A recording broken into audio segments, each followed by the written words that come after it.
Yeah. YG, Clipper, and Goldie. What it is what it is, and that's what it's gonna be. I pissed on the porch, see it? Got a pistol in my pocket and a pitch up in my Ford. Prius, if you wanna be adored, it ain't hard to find your hoard, but got a lot of hate to absorb when you're like me, kids, and I need it, cause I eat it, so please never stop feeding. Venus, fly trap the lie down and make it disappear. I lack the mind that could contemplate a haunted place with more at stake than I have here. Show up with a knife and they won't like that. Maybe I'm lying, maybe I didn't write that. Maybe I have multiple people in me and I've snapped. At the heart of this is you owe me an apology, Ripper. I ain't the hardest shipping shit, I can pick targets out, Ripper. With the dark with a printer with pictures of people you tripped up. I sit for game and see the armors fall at the heart of the Ripper. I'm YGC, aka Mr. Sinister Clipper. If you don't say sorry soon, I'm throwing darts at your sister. If you don't say sorry soon, I'm throwing darts at your sister. Yeah. Trixie.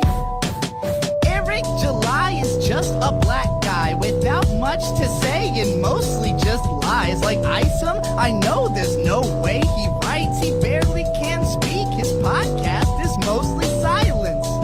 I could never leave so long a gap. I have more intriguing thoughts in bed when I'm having a nap. I could rap so much better, it's sad, cause I'm not even black. Trixie on the track, rockin' nappy head backwards. Nobody can understand Isom's powers. Hashtag Yaira, counting down the hours. Take off your shirt, this shaver's powered. Imagine getting bored down this hard by powder. I'm the twisted fire starter, coward. Rip on by lone, feel the bullets shower. 4 cannons sake, we gon' take this hour. Comments on comments, that baseline power. Trixie motherfucking Goldie Witch in the bitch, that's how we do this. I'm YGC, aka Mr. Sinister Clipper. If you don't say sorry soon, I'm throwing darts at your sister.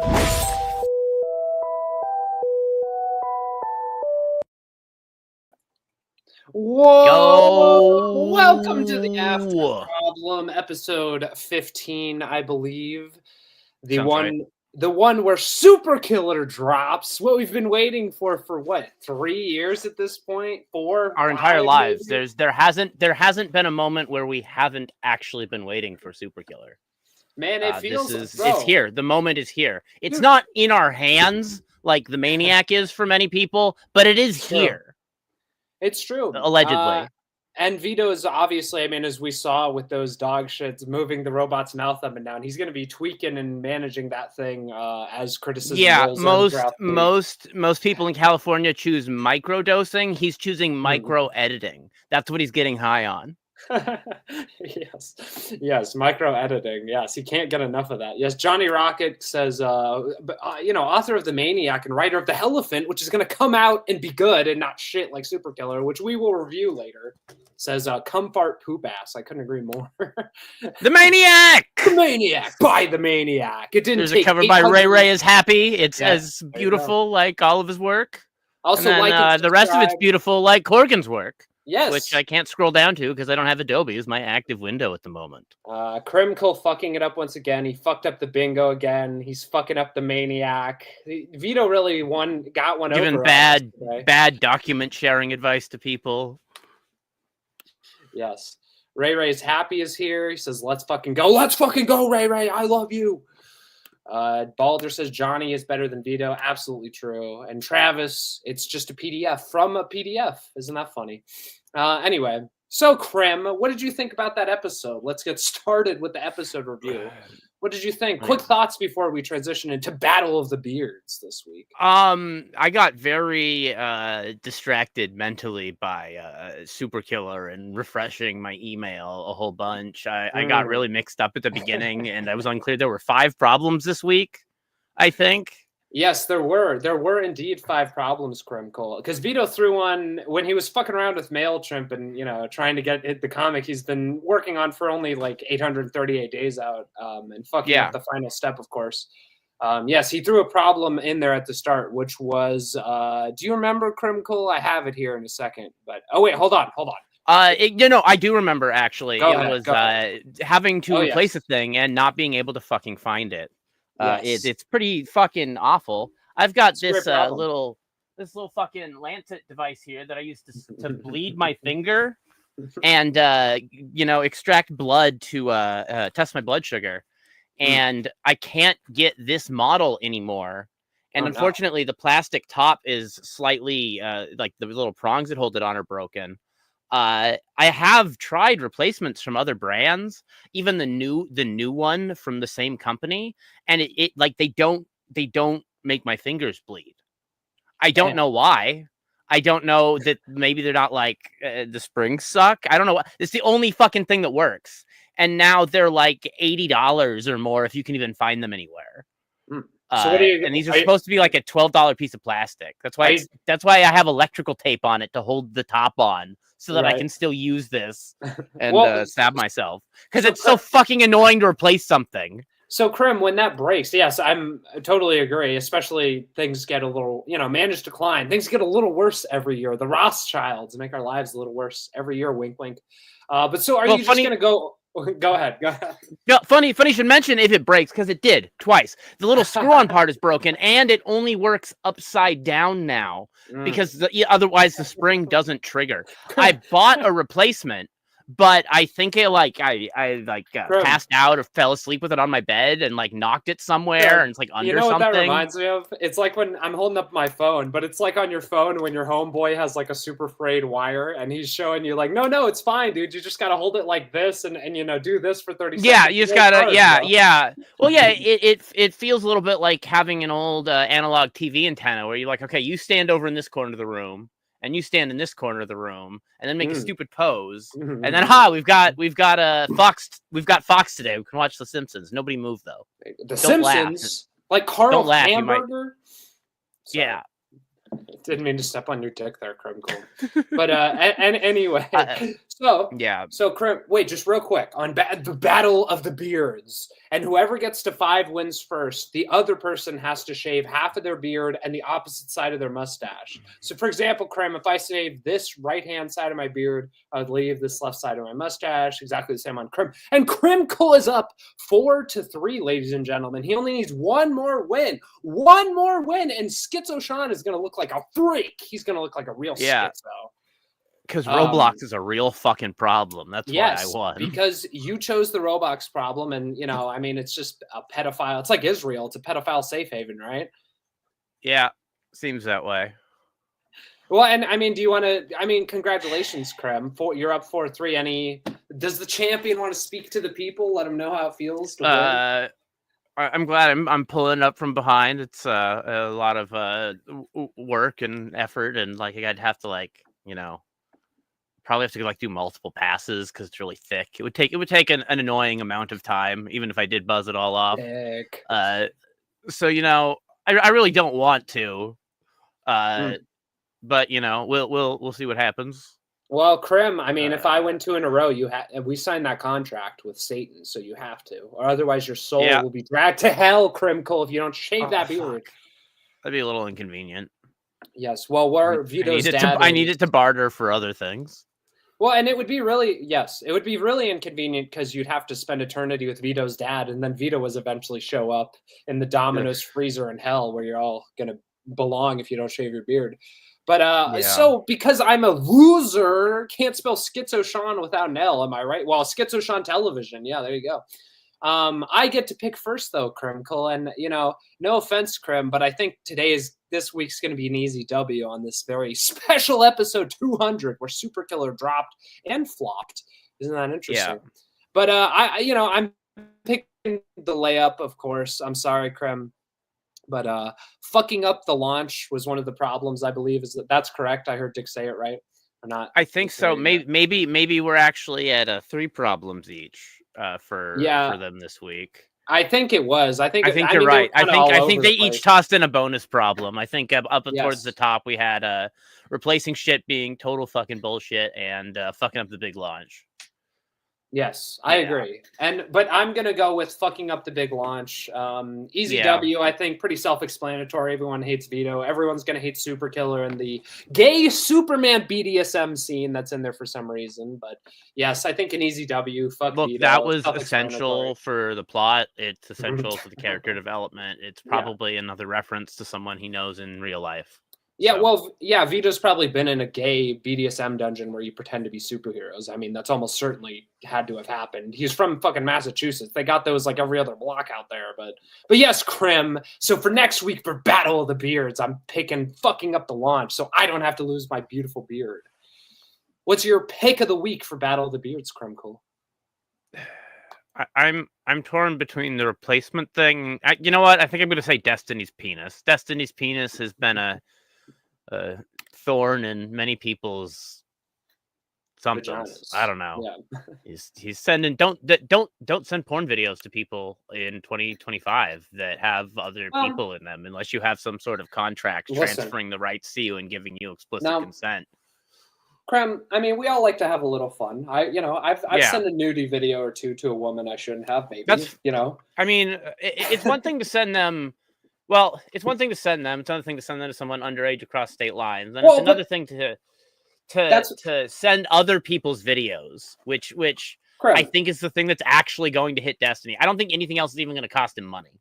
I don't think he's going to get hit for any of it. I think he's just going to get hit for the revenge porn because she's like able to sue him. I don't think anything else is going to happen with the rest of it.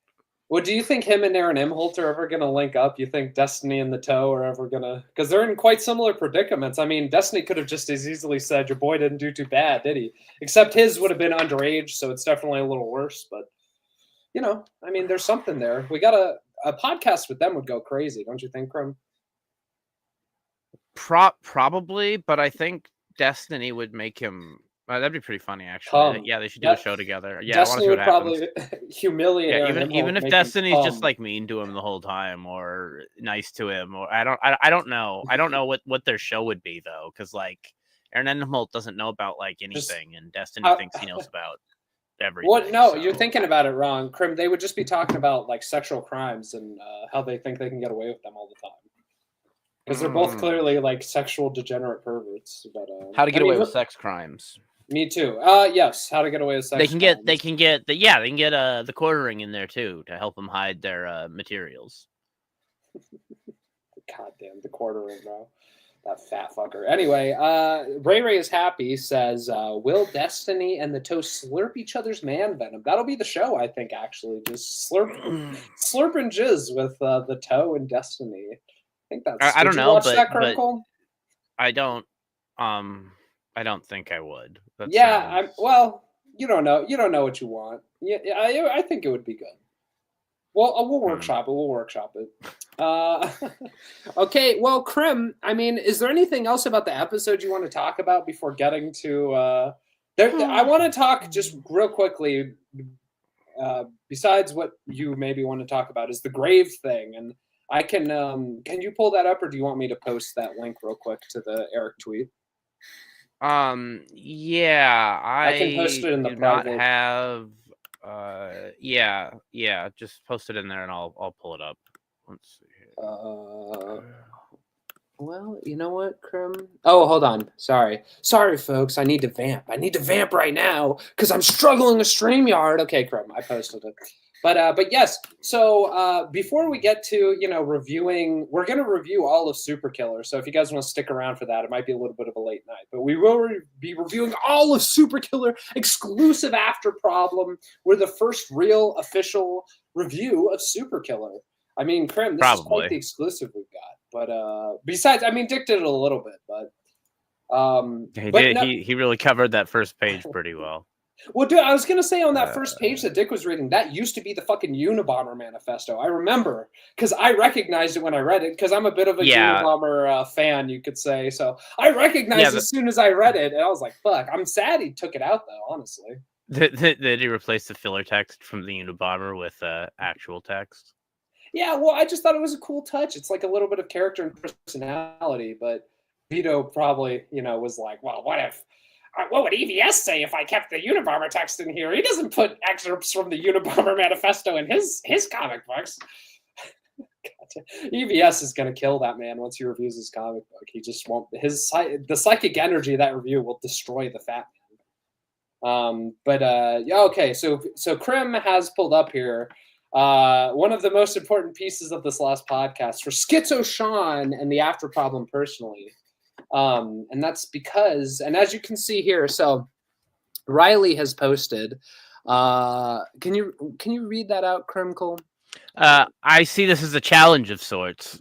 Bunny emoji, lemon emoji, hashtag Rippaverse, greater than, or no, lesser than, Rippaverse lesser than Clippaverse, scissors emoji. And I Young meant Rippa 5'9", 24 minutes ago. Buried the uncle that inspired Isom, next to the OG himself, period. Buried the uncle that inspired Isom next to the OG himself, Eric July says. Oh, my sound is coming through my computer. Oh, fuck my tight little butthole, bro. Hold on. Let me try and fix while I vamp. Okay, input, output. Yeah, well, here we can see the Isom Knox grave. I don't know if the actual picture was... Oh, wait, that's output. Hold on. Well, is that helping or no? I don't know. Your sound is coming through my computer. Well, Rippa, what is the issue you're having? I'm not hearing any extra sound coming through. Okay, you know what I think it was? I think it was just because I have my fucking headphones on and I don't need them. I think that was probably the issue. We'll try them without them. Because now I can't hear you at all. So that's super. Hold on. Can you hear me now, Krim? Go. Okay. I can, yes.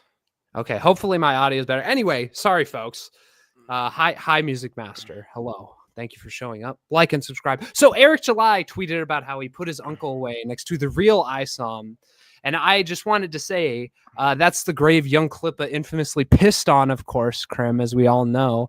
And in addition to that, Schizo Sean may be adding to the piss pile now. And we got a new target. We got Eric's freshly deceased uncle next to the old OG Isom, Isometric Knox. I mean, yeah, young Klippa and I are going to be showing up there around Halloween time, pulling up on the ghost of Isom and now Eric's uncle. So thoughts on that, Krim? Do you have any thoughts? I mean, this is kind of like a not great picture. And I also think this is the first time he's ever been to that grave. And I think he only performatively went because people said that he hadn't been there before when he was using Isom Knox to say that he had blood rights to a trademark, which is, I don't know if you know this, not how trademark works. Well, Krim, yeah, obviously we know Mr. Hibbity Jibbity doesn't understand trademark with blue shifting. I think you're right, Krim. I think that is probably the first time he's gone to that fucking grave. It's totally performative to say like, no, guys, like I really do care about my grandpappy, Isom Knox. It's all because of the fucking lawsuit, dude. He just had to pull this out of his ass. Oh, dude. Yeah. And it's so weird. Like, I just want to say it's one thing to bury your fucking freshly deceased uncle next to this guy that you don't really give a fuck about besides he's your great grandpappy. But yeah, it's another thing to make this post on social media about how we just buried my uncle next to the guy I named my comic book character after. Like, this is insane behavior, Eric. D July, what the fuck, man? I guess he posted like 2 like weird old pictures of his uncle or whatever, but like this isn't. Well, now there's no picture of him outside honoring his dead uncle, who's the one who just died. There's him outside with his never met relative whose name he got sued over. Well, Krim, I was gonna say not the guy he knew. Well, yeah, Krim, that's what I was gonna say. Is like this is an insane picture because you have Eric's like, frankly, it looks photoshopped. It's an insane picture, but you have Eric without his signature hat, looking very, I don't know, he's just sort of squinting solemnly at the camera. But like you said, this isn't even the guy who just died. This is like his grandpappy. It's like it's not even the grave of the fucking uncle that just passed, the unk. Yeah, it's just like psychotic, fucked up behavior. Yeah. But real quick, Krem, because I mean, I think Eric July's a retard. Young Clip and I are gonna be. We'll take a similar picture. You'll see Schizo Sean doing something similar to that very gravestone. But so Katie did chimes in here with. By the way, I want to fight Vito, talking shit about my CG queen Mandy Summers. Drama. Oh no. Drums. Well, also the there's just this weird framing with this just like open part in the back here that really should be like to the left a little so that they're like a little more centered. But whatever, that doesn't matter. It's kind of a Dutch angle. It's just a stupid.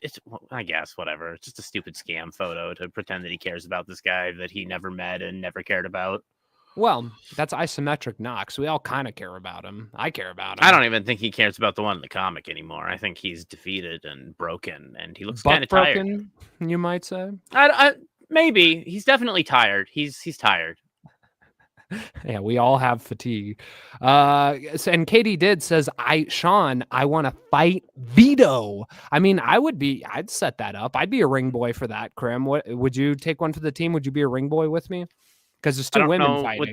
What that means, but so you know how they have doing sexy something girls silly like holding up cards and looking like a fool. Yeah, I'm in. I'll wear any silly costume you want. I love costumes. Yeah, we'll wear like booty shorts and walk around the ring with numbers. That'll be funny. Katie wants to come on and talk shit about Vito. What do you think, Krim? Oh yeah, let her on. Go for it. Okay, I can. Here, I can.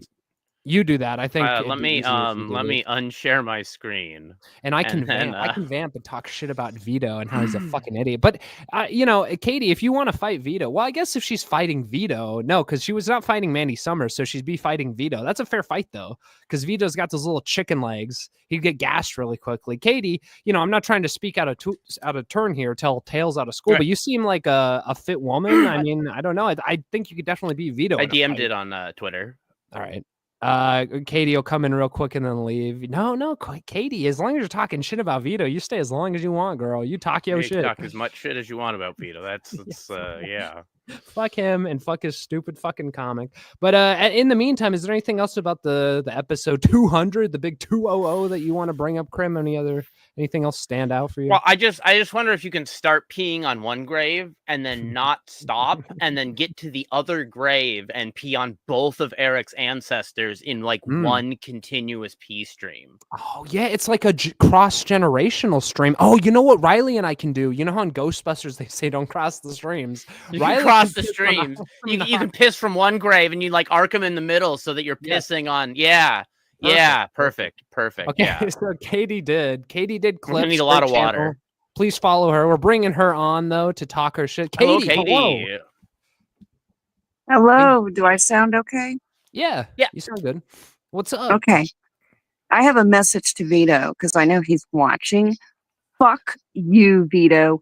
How fucking dare you talk shit about Mandy Summers because she was late on Gymshark? Well, guess what, motherfucker? That book is being fulfilled right now. It's getting into people's hands. And you know what it is? It's a fucking digital. It's a fucking physical, not a fucking digital.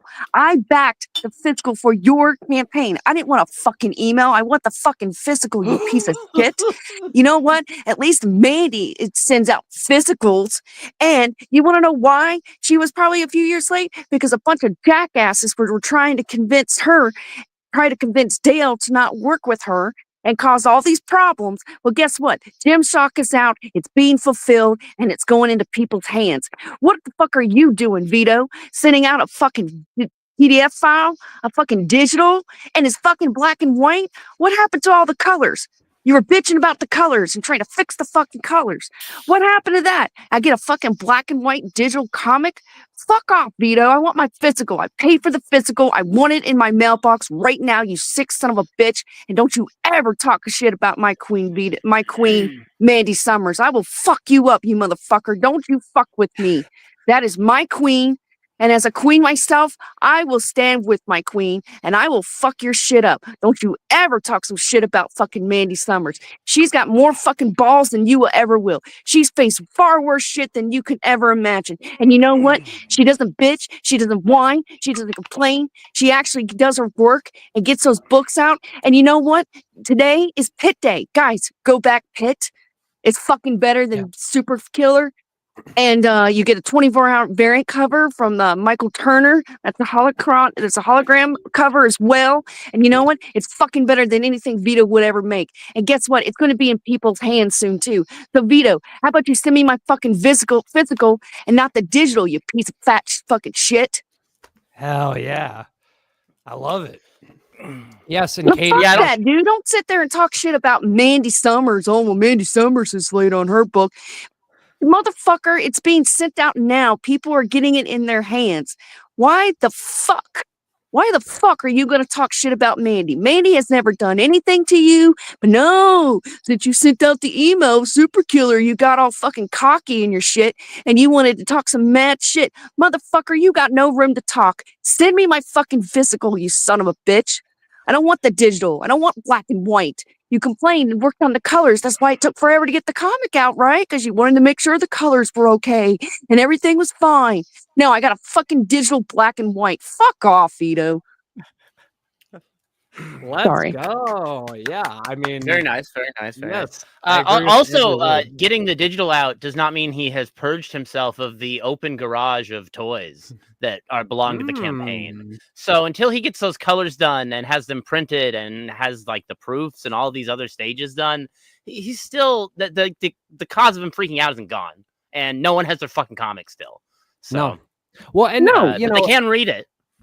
Like young Klippa has said, he's gonna spend 5-6 months or however long years shipping all this shit out and taking it from his garage and driving it to a post office. And yeah, the fucking colored version isn't out yet. I mean, the notes we saw, if that's any indication, like this is never getting done. SuperKiller 1 is never going to be truly finished. No. And you know what? He does it ass backwards.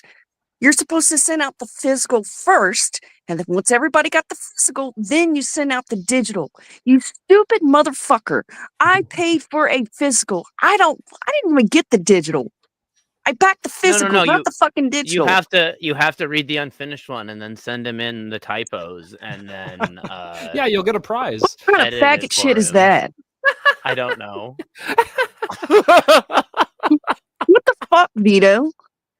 Didn't you pay for an editor? Like, what the fuck are you asking us to fuck? Okay, so you're really opening yourself up to criticism. Hey guys, I finally sent out SuperKiller, but it's a digital and it's black and white, and I might have some spelling errors in there. So can you please let me know as soon as possible so I can fix it? So when I send out the physical in the next 5 years, it could be the right one. I am so fucking mad. When I got that email, I wasn't happy. I'm fucking pissed. And then I find out about him talking shit about Mandy Summers. The fucking Mandy Summers, you son of a bitch. You don't fuck with my girl. You done pissed me and Mint off. Me and Mint are fucking livid right now. You done pissed off 2 women tonight. You fucking better watch out, Vito. I'm very upset about it. God damn it. Well, and he still hasn't fucking apologized to Mint, Katie. You bring her up. Like Vito still is, and he even did kind of a stray during the show. He was like, "Oh, Mint got her copy. I'm sure she's glad about that." It's like, Vito, you still haven't apologized for your rape jokes. He hasn't apologized to you, Katie, for the atrocious behavior he's exhibited on stream with you. I mean, he hates women, and that's why he's shitting on Mandy, right? He just hates women for some reason. Let's guys, since I got the digital out, he probably, had to fluff his little peacock fucking feathers and think he's all the mighty and shit. Like, look, guys, I sent out the digital. By the way, I'm going to talk shit about Mandy and other people. Fuck you, Vito. Fuck you. Jim Sock is in fulfillment right now. It's being sent out right now. It wasn't as late as your book was. And you know what? She actually gave updates on it. Okay. Mm-hmm. And actually, he was going through a lot of shit at the time because people were trying to rip her and Del Keown apart after the whole with the Pitt situation and stuff, because, Pitt is in Gymshock. Pitt is in the Gymshock series, and people didn't like that. So they threw a fit, gave her shit, doxed her, all this stuff, put her through hell. So that's why she's a little late. But guess what? She fucking got it out.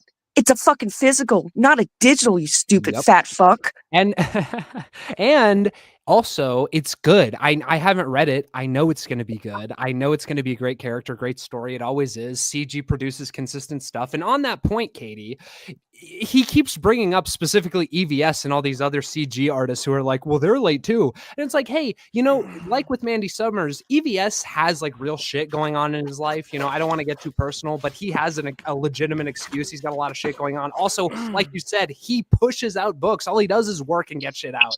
And it's like, Vito, you have one black and white digital copy out of a terrible book. Like you can't even carry EVS's jockstrap, bro. Yeah, and he thinks, well, look, guys, it's like I literally, when I was watching The Biggest Problem, I got the email notification, and I'm like, you got to be shitting me. So I ran down to my mailbox. I'm like, maybe I got the physical too. Maybe that'd be a surprise. No, it's not in my fucking mailbox. I don't want it in my email box or my inbox. I want it in my physical fucking mailbox. It's a real shady looking link too.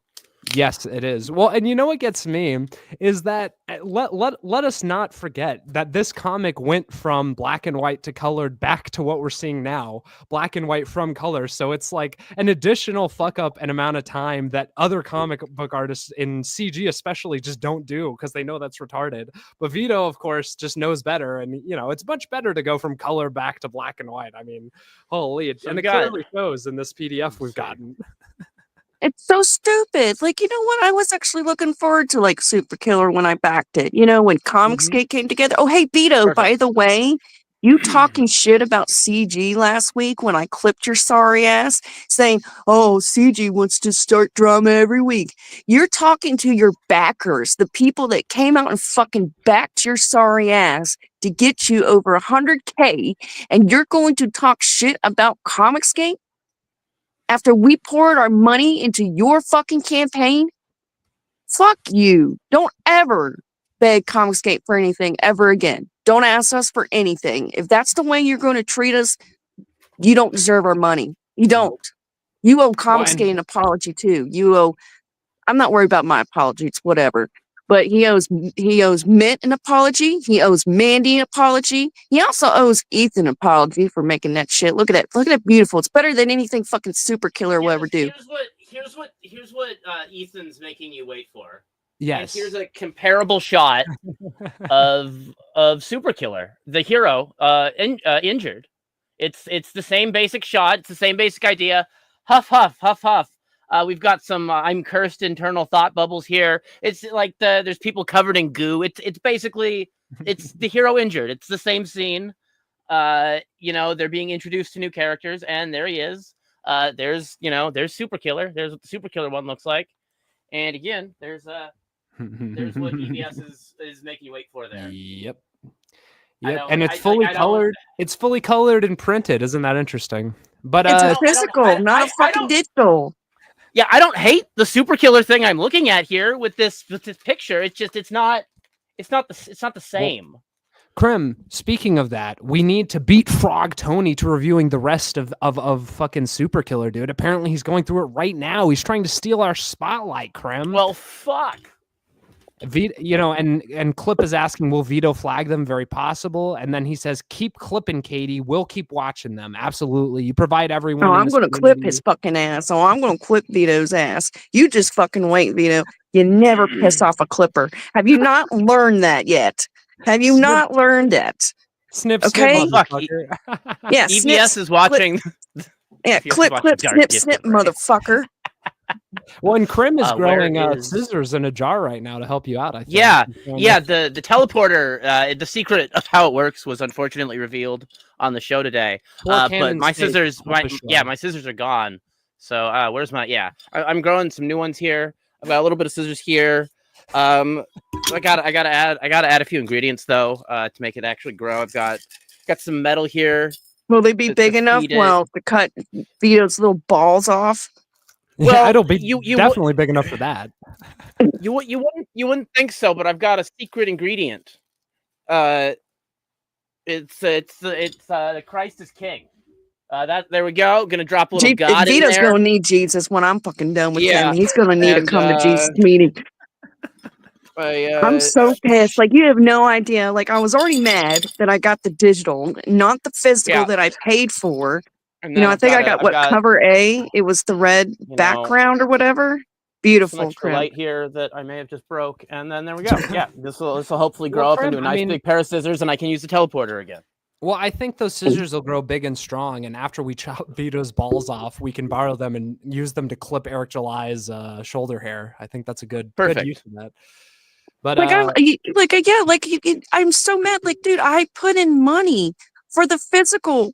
I want that first before I'm not going to open the digital. Like, I want to read the physical. What the fuck is wrong with you, Vito? Hey, I respect it, Katie, because yeah, you're not getting what you paid for. How much did you pay? Do you mind sharing how much you gave Vito? I think it was like after tax, maybe $50. I can't quite remember because it was so fucking long ago, Vito. And I don't even fucking remember. I want the physical. You totally did it ass backwards. And yes, somebody in chat at Biggest Problem Chat was like, well, he said this about a while ago. I don't give a fuck when he said it. You're supposed to send out the physical first before the digital. That's the whole point of it. How come small creators have more of a common sense about that than fucking Vito? Like, what the fuck, dude? I want the physical. Get it in my mailbox now. I'm getting really pissed off, Vito. Come on. Well, And then when I hear you talking shit about Mandy too, like, get the fuck out of here, motherfucker. Get the fuck out of here. Yeah, if only Vito could ask some comic books industry professionals about how to do this sort of thing, before he started. But and he totally dodged Ethan's super chat. He fucking it's how convenient he talks about it tonight. Which, by the way, I'm going back to clip. So don't worry, I'm going to get all that. And I'm also going to clip the part where you talk shit about Mandy, because let me tell you something. You don't fuck with Comicsgate. You already talked shit about CG last week. Now you're going to talk shit about with Ethan and Mandy Summers on the day that Pitt is launched and is literally, if not already, hit 50K on the first day. Fuck you, Vito. Yeah, I mean, well, yeah, that's a good point. He's totally like raining on their parade. Get fucked, Horseman. Another great, it's like Vito, hey, maybe don't choose today when another comic in CG is releasing to drop SuperKiller. I mean, I don't know. He just he can't get his head out of his own ass. Giswaldi's law, I guess. Look, but I don't know. The right choice would have been to kill himself live on stream and he didn't do it. Disavow. He bitched out. He announced that he was going to do it. There was a great setup. There would have been a perfect payoff. And then Dick could have deleted the Patreon right after. Perfect episode. Well, you can't get better than that. I mean, but here's the thing. Like, we just saw him talk about, I even clipped it to where he was working on the colors because he was getting all fucking nitpick about the fucking colors. Okay, you spent all that time putting colors on it. I don't even get that in the digital. Like, what the? He took them all out. It's basically the same as the fucking the leaked version that dropped however many months ago. It's almost identical. I mean, there's minute changes, but holy shit, it's just as bad. And then he's asking us, "Hey guys, I even though I've tried to avoid everybody's feedback and criticism, I'm actually going to let you criticize this and let me know if I got spelling errors." Vito, that's your job.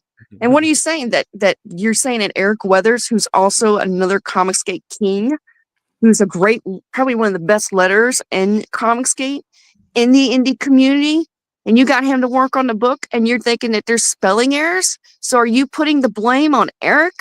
Fuck you.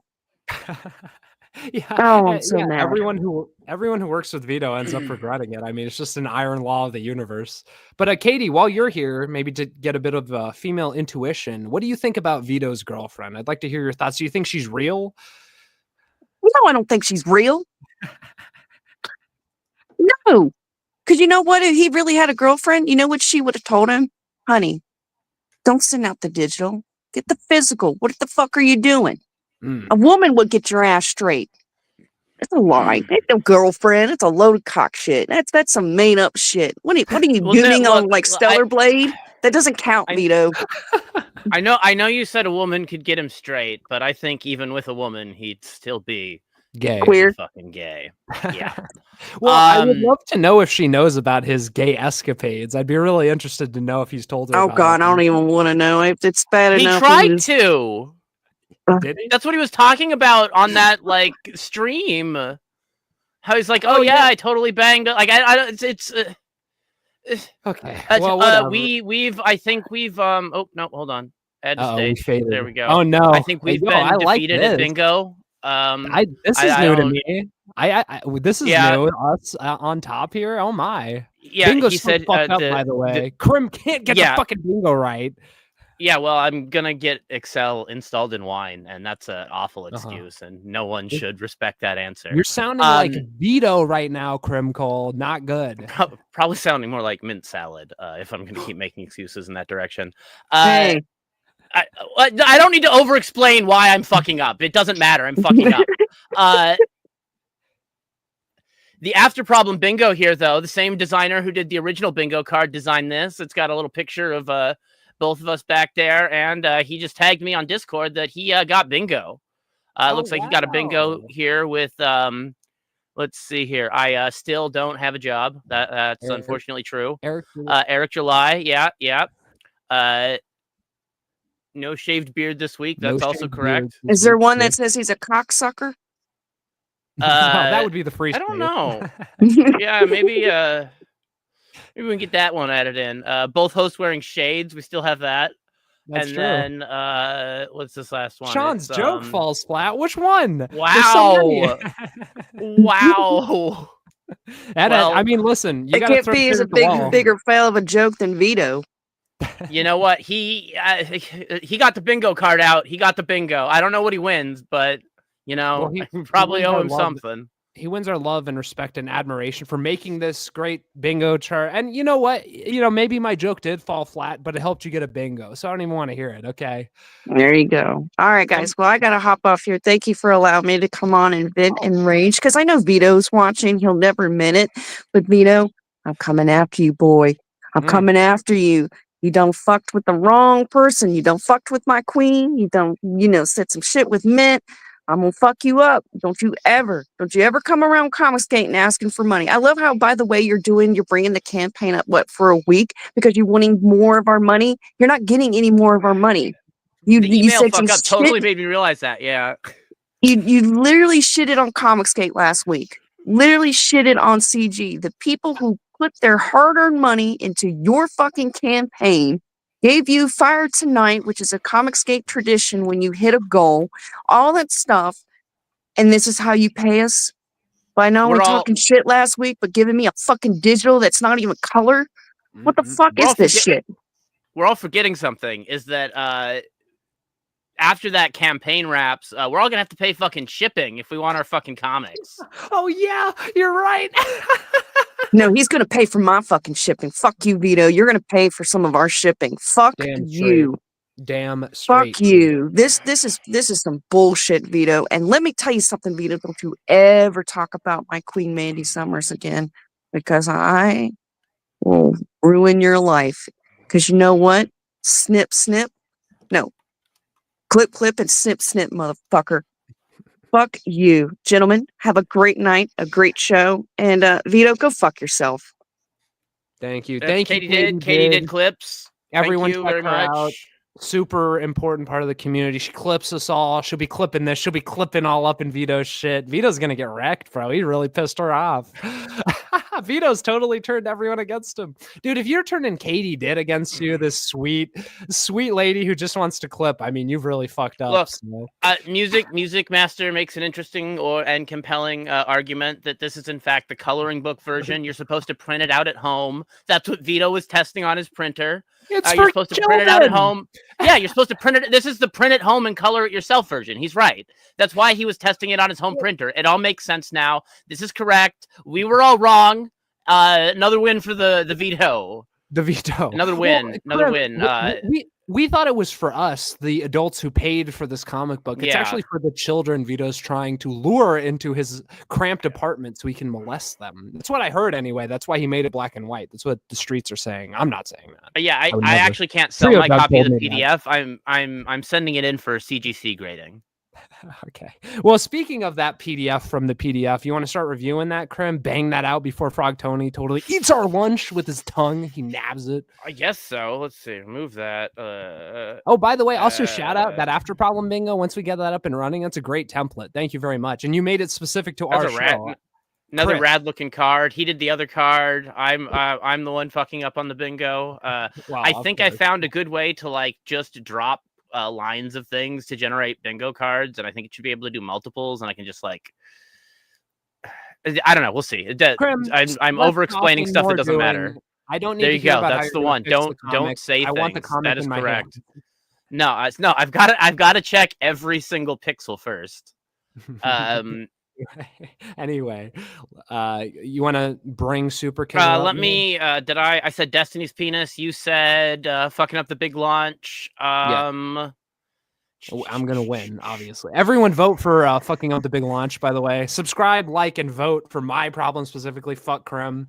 If you're watching, Medicare got swatted, but unfortunately not murdered. Got that in my notes. He's dead anyway. Ethan Ralph keeps telling me every couple. Yeah, well, I wish he was dead sooner. I don't really need more people on the internet reading Kiwi Farms. It's just a waste of time. And anyone who's taking it seriously, like he seems to do these days, isn't any better than like PTP or Andy Worski. And their brains are obviously just as fried by drugs or fatness or whatever the fuck bug is up Medicare's ass. But the cancer seemed like he was implying fucking Ralph swatted him. It's just fucking insane. It's just him and whatever. Ralph are like too old because they're but like OGs. They've been around for a while. They're like two. I hope Ralph does swat him, pitching at each other. I hope Ralph calls the National Guard on him. I hope that he like takes his passport and his ID and gets him registered as like an illegal immigrant and calls fucking ICE on him and gets him fucking sent to El fucking Salvador. Fuck Medicare. Damn, I didn't know you felt this. I didn't know you had beef with Mr. Medicare. I know him as internet aristocrat. I'm a longtime fan, but I did too, and now I know him as Null's proxy little bitch, and he's totally fucking worthless. Damn, brutal Mr. Medicare L here. Crim pilling Mr. Medicare. I never thought I'd see the day. Are we going to review? There was something in there about a U-turn. I can't even care about that. I've bitten off my fingernails after they break sometimes. Do you ever do that? No, I trim my fingernails like a civilized human being. Okay, I don't tear them. But, I grow them long. I don't. I cut them. I sometimes though I'll be like out and about. I'll be like, oh crap, it like got partway cut and I need it to be like torn off. Yeah, it's the only time I'll ever use my teeth. I'll do that if it's like partially cut and it's annoying and I have like a hangnail catching on shit. But like, I love you, Dick. But you and Johnny talking that's so gross. Holy crap. You like keep your you tear them off and then you keep them on a windowsill. I love you guys to death, but that makes me gag, dude. I really hate when you guys do that. I'm gonna listen if you have a podcast just about it because I'm a fucking freak for content. I have a sickness. I need to hear everything Dick Masterson says on the internet. But yeah. Vito couldn't believe that Dick bit his toenails off, and you know why? Because there's no way that Vito could ever get like his foot anywhere near his face. It's just you and like, I can both. Yeah, Vito's just too. Yeah, I could if I felt deranged enough, I could suck my own toes. I don't, but I could. I don't think Vito can even reach his own toes. No, he can't even put his own socks on, man. He needs a fucking shoehorn for his socks and his shoes. Well, he doesn't wear socks because he can't put them on. So yeah, he needs a shoehorn. Is that why he doesn't wear socks? No, I totally I knew fat guys like have trouble tying their shoes and they do like the weird side tie or like the or whatever. But you're right. It's because you have to like it. It's the socks. That's why. It's because he's too fucking fat to reach his fucking feet. Yes, he's too fat to reach his fucking feet, so he needs a shoehorn or whatever. But Krim, imagine this. You know how bad shoes smell when you don't wear socks with them? That's got it. Once you do that once, it's like over. He does that with his shoes every day. I know how bad he smells from his like flaps releasing his odor, but holy fuck, imagine his feet. He's probably got like feet sebum, dude. He's probably got like gray foot butter building up in those things. I mean, Vito, please put some fucking socks on. Yeah. Just I mean, maybe he's just biding his time because he's gonna have to cut his feet off anyway. But whatever. The only other note I have is that when they were talking about the woke museum stuff, and I haven't been to a museum in a sizable amount of time. I've been to a couple like little local things here and there that have like some local history stuff that are very overtaken by Indian history. But I'm also in the Pacific Northwest where there is a lot of Native American. There's a lot of tribal land around here. They go hand in hand. There was like a murder of a cop recently. Like the FBI came in and they're like, we can't find the guy. It's like, well, I wonder why. Is it because the people on the reservation aren't ever going to help you or cooperate even a little bit to help find anybody who commits a crime because they just don't? Racist. Very racist. Yeah. But I noticed that at one point Vito was like, what's more important than art? He said like food, water, and shelter. I would rather be entertained than fed. Yes. Water is pretty cool, I guess, and like having potable water is pretty neat. But you don't like you'll and like maybe you'll like die without it, but you'll want to die without entertainment, and that's really what not dying from the starvation needs. Because if you're entertained, you'll have the will to live and can go longer on less food. But Vito is a drug addict, so he's like, well, what about like heroin? Like I like that's worse than like we need that more than art, right? Like not really, but like I need my heroin, man. I gotta have my heroin. And then the water and shelter he just tossed in because I mean he's probably concerned about getting evicted all the time, and then I don't think he drinks water, so I don't know why he said water. Well, Krim, I mean he says water because he in his brain it's like, well, people need that to survive, right? But it's like food and water are like one thing, and he just only does one of them. Well, he only has. Yeah, he I think he just blends all his food up actually and slurps it down. But it'd probably be healthier than whatever he does actually. But no, what gets me is when he's talking about art and he's talking to Dick. Dick is like a real artist. Like Dick understands art. He's like he's a creative, etc. Dick's like he's like an engineer plus art history. Those are the school things he did too. Yes. But he has like a background and he gets it and he's made successful products artistically. And fucking Vito what gets me about Vito is he's supposedly an artist and creative, and he'll just totally dismiss art. Like he said it on this most recent episode. He said like, who even cares about art? It like sucks. Is that like you said, like we got water. It's like, Vito, you're an artist. You should think art is more important than oxygen, dude. Like, yeah, it always gets me. He always denogrates art, and Dick has to be like, artists care about art, right? And you're supposedly an artist. Like every time have this conversation. But speaking of Vito's art, you want to pull up that book we've all been waiting to read, the SuperKiller? Oh boy, it's finally out, Krim. After 838 days past being fully funded, it's finally out. Oh my, here it is. And that robot mouth is perfectly moved. It's at the perfect height, Krim. I mean, what else can you say about this cover, Krim? What do you think about this cover?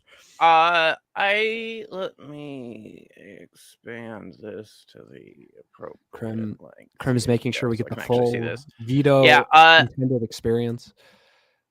Is that properly zoomed? No, I don't. How do I just fit this to? There we go. Nope, that's wrong. Escape. Oh, he has like the fake comic authority thing on there too. Oh, I also love the little boy pistol comic group at the top. That's great.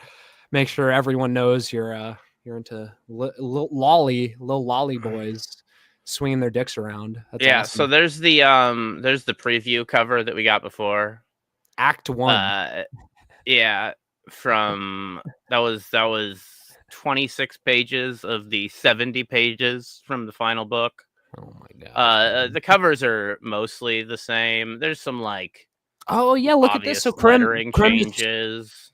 Krim is switching between the leaked preview from months ago and the new one. So you can see all the thank you. Here's the new one, and then here's the leaked one. And I know they're moving side to side a little bit for some fucking reason, but so the new one doesn't have the Act 1. Is that what I'm getting? It doesn't have the Act 1. I think the Act 1 was intended to be the first like 26 pages here. I don't even think he put in like a to be continued at the end. I think it's just the long 26 pages. But we also have. That does not have a cover, much like the version that he sent to EVS a couple of days ago, weeks ago, years ago. Who knows? Yes. Well, and the biggest one, and we don't, because it's basically the same, but the biggest change is he changed the text bubbles from this awful webtoon, like highlighted different colors to it looks like a real comic book now. This makes sense for a draft when you're like working everything out. You just want to look at it, like the colored bubbles, whatever. This was not intentionally released to people, so like the text bubble bit is a little hard to It just kind of shows what order things were kind of done in, and like which pages are more finalized than others. It just gives you some indication of like the process of the development, depending on the page you're looking at. But this has 4 extra pages added at the top of that if you've already read the or like maybe 2 or 3 extra pages. If you've already read the leaked version. Sorry, go ahead. I don't want to. No, what are you saying? Well, TJ's asking, wait, the sketches are still there? No, that was we're flipping through the different versions. That's the version that got leaked with all the 3 versions. So that's not the version Vito released today of SuperKiller. This was the version that leaked that he implied that Frog Tony leaked in a group chat with EVS, that EVS then posted that weird AI response that was funny that people took too seriously. Then we have Act 1, which he released to backers in 2024. Yes. That he sent out, absolutely not approved by the Comics Code Authority. Back in 2024, when, I don't know, he thought something about who knows why. And then we have this one that's also absolutely not approved. That is the 2025 digital release of just number 1. It is nominally mostly the same colors, like some shading differences, I guess. The title though is the main difference that I noticed. Yes, is that it is in a different, like a little bit different font, I think. Maybe just like it's whatever. I mean, that's definitely something he would do, but you know, I don't want to get. Yeah, it's like minorly. God, all like those edits though, like just we like saw, a little, like moving like the just like a little bit more shading and a little bit more like emphasis on it. It's just like a little bit more. It's just like a little bit more time was spent making it go from this to this. I don't know how much. I don't know if he went in on every single individual letter and was like, "Oh man, I have to get the shading just fucking perfect. I better draw all this in so it has the correct artifacting. Oh god, there's an extra pixel. Oh, I better. Oh no, that one's blood splattered. It's supposed to be there. I don't know. I don't know what his process there was. He probably spent 5 hours on every fucking letter, dude. Like, oh my god, the minutia he notices is insane. But anyway, so I hope this is just like multiple layers of filters, and it was not the amount of fidgeting with it that it kind of seems like he might have done, but who knows? I mean, I always just assume it's worse than you're thinking about. So then we have the infamous. Dick was going over this today. All the background text on his crediting page, and Krim. I do think Krim asked me this, but I do think that Vito probably did type out a whole ass paragraph or stole it from somewhere, and made sure that even behind all this black stuff, like the infamous Eric Weathers. In a good way. I'm not throwing. I don't mean that in a bad way. It came off. Well, bad. Eric, I love you, Eric. Knowing the plot of the book and all that other fancy stuff, and having read the leak, and heard Vito's pitches and whatnot, it is very clearly and obviously about like finding Meteor Man. It's like this current mission. It's kind of like a sheet of bureaucracy of the organization that he works for would have like about this particular mission and SuperKiller's like ongoing. That's like this would be SuperKiller's case file, essentially. Well, but it is framed around like the discovery of the multiverse. I'm not sure why that would be in the same write-up as let me ask you a question, but I mean, Vito hasn't thought any of this through. Well, SuperKiller is the main character, though, so them having some sort of focus on him doesn't not make sense. So it's like, whatever. The whole universe. It's like clandestine. There's a bunch of other SuperKillers, but I guess he's like the special SuperKiller. But Krim, can I ask you something? Why do you think in the rough draft this was the fucking Unabomber manifesto? Just excerpts from that. Like, what is the reasoning behind that?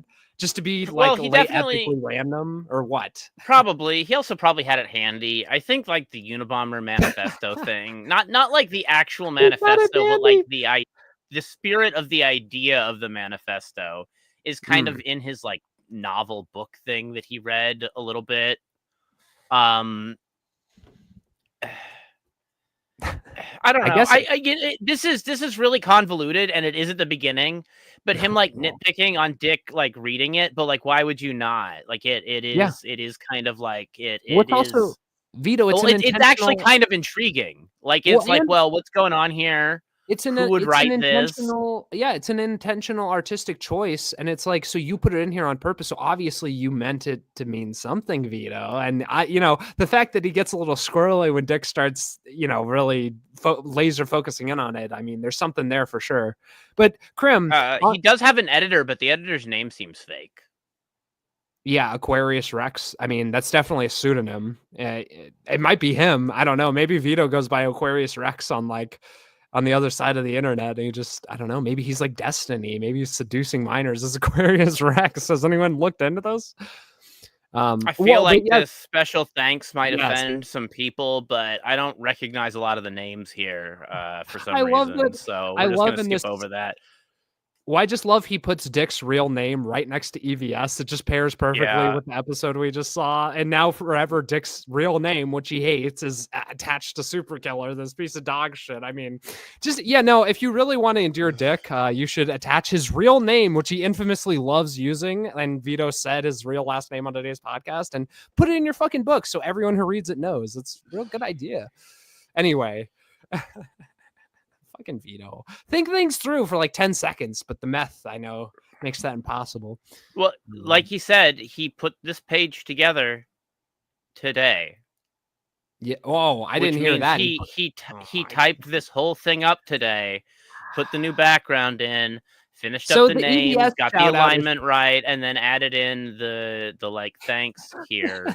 The EVS shout out was probably just to cover his ass and try and get out of hot water with Comicsgate, which Katie did, is thankfully making sure doesn't happen. But that's like a last ditch effort to save his ass, right? I mean, throwing EVS in there. Yeah, I don't even think there's an easy way to find him posting the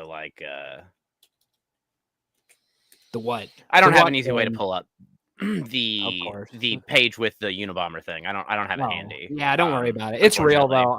I saw it. You saw it. Everyone can look it up. Yeah. But okay. So we get past all the credits and the cover, and we get to the third page, and here we're opening, and we open on what? Is that a statue with what are we doing here, Krim? What's going on? What is this? So this is the UFO bot is the first page on the Act 1 draft that we got originally. This opens up on a superhero statue with some like lesbians getting a third lesbian to take a picture. We've got then two little twink boys, like there's a junior twink and a senior twink, and they're giving a cat to a fourth lesbian. There's some superheroes up in the air, and we've got SuperKiller talking to his robot. Artie, his which is supposed to have a Boston accent, I've been told. Yeah, boss. Hey, Artie. Yeah, boss. Yeah, you be SuperKiller, I'll be Artie. Okay. Just how many superheroes does this universe have exactly? According to agency records, this universe contains 3,483 superpowered individuals, with 167 of them operating in this city alone. Great. Terrible. An entire planet full of Cape jackasses, all of whom would promptly beat me to death if they found out why I'm here. They'd curb stomp your ass, boss. And then we have here. This is kind of cool. It's kind of like here. It's showing all the scenes we saw. This panel's here. I'm assuming these people flying in the cityscape are here. This is these three panels here. They are in. I'll give them credit. I like this as a panel just because it's coherent. it's almost coherent.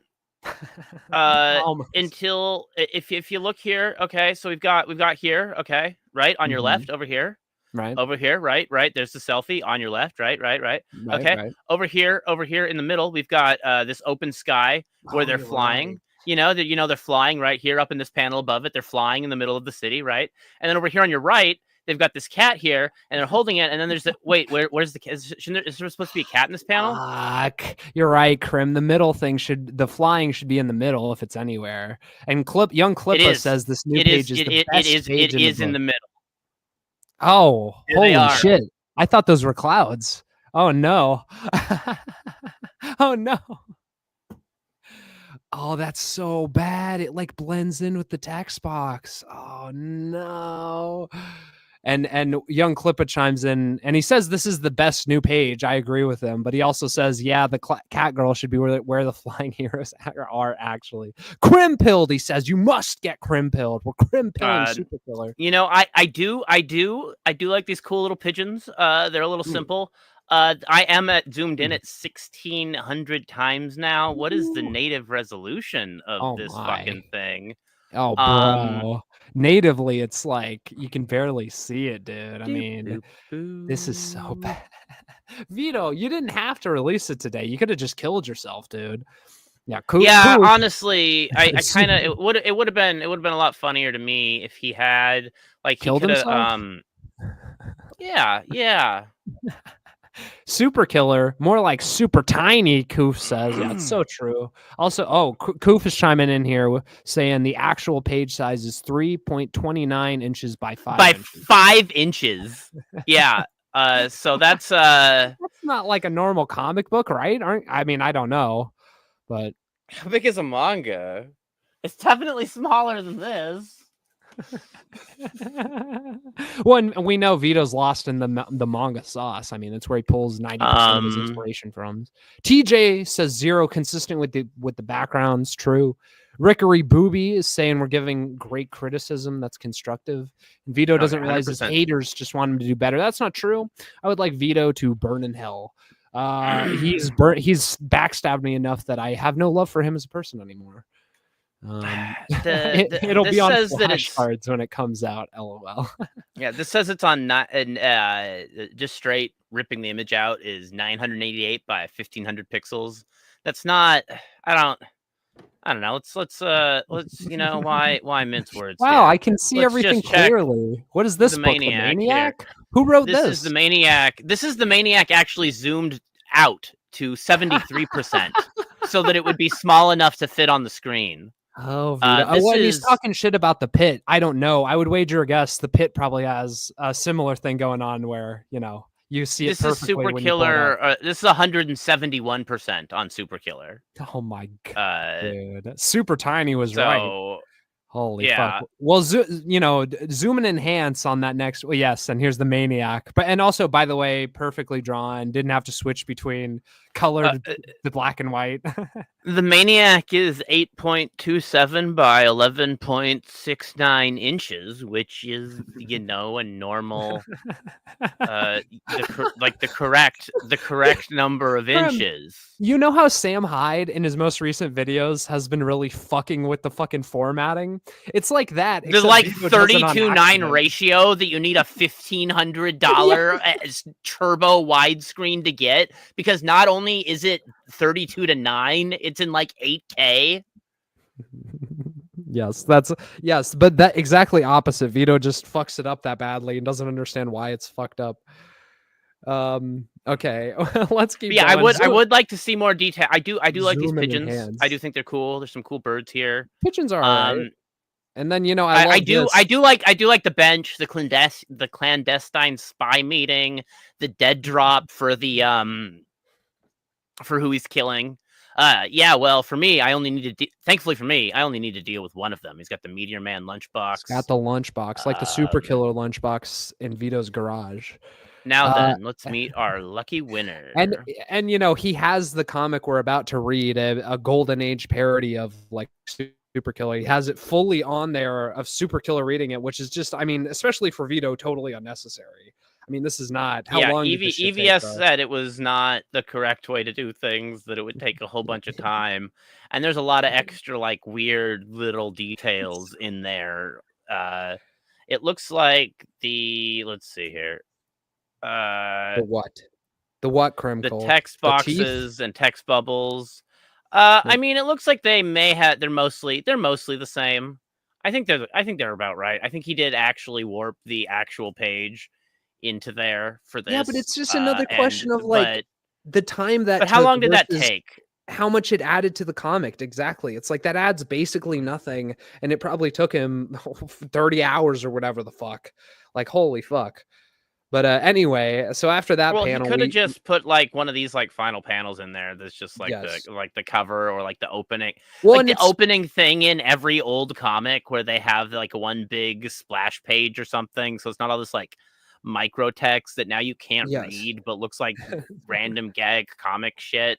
But yeah, now it's it like looks just like generic random gag comic shit. So it's like, well, you filled it, but like, what did you fill it with? what's And it's like, like does this have anything to parody. do with it? It's like parody Yeah. ad. It looks to me like parody ads of old ads you would see in these old comic books, but it's like we never see that later, I don't think. And also, like we're going from an intro to SuperKiller, who we still don't really know all the powers of his character, etc. Yeah. Like he hasn't really been introduced beyond he kills other superheroes, and now we're getting introduced Well, to a different superhero and a different art style and like a different universe. Like what? And then the Bulge, of course. we know yes. one thing about SuperKiller. He's trans. He likes to tuck. Yeah. Of course he's trans. Yeah. Okay. Anyway, on the next page, prepare for a planetary pummeling UFO bot. This is supposed to be retro 50s. Did he kind of, let's see. Did he I mean, it's capture just a anything Superman. differently? It's clearly just a poorly made Superman ripoff. I mean, oh, he did. Wow, he made him lighter. That wow, that adds so much, dude. This is the old one that he sent out beforehand. It's got kind of oh, that's the old one. Art. Dude, I like the old one more. Flash card, quick time. No, it's like old, very old, like video game computer shit thatching colors. It looks like almost hypercard game colors. If anyone, I don't even know what those are. Dude, I don't like the new one. I like the older, lighter version more. We also have the rough version, which I think is largely the same. He went back to Smash as well. So he has Smash here and he has Smash here. Oh my god! But he had an onomatopoeia crash here, which is a lot more exciting. What the fuck is wrong with him?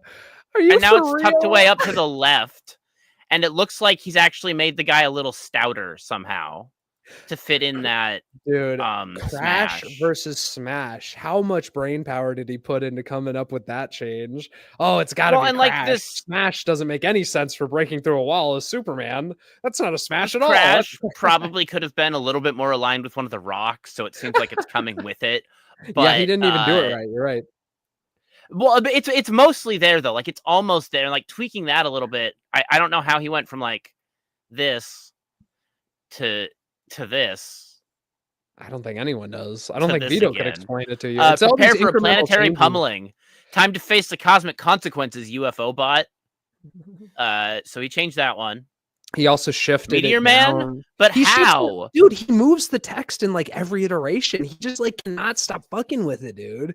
That's insane. Moving the text around makes more sense than a lot of his stuff, but yeah, it is kind of odd, especially because some of his reasoning to Frog Tony earlier for certain lack of detail was the text bubble placement.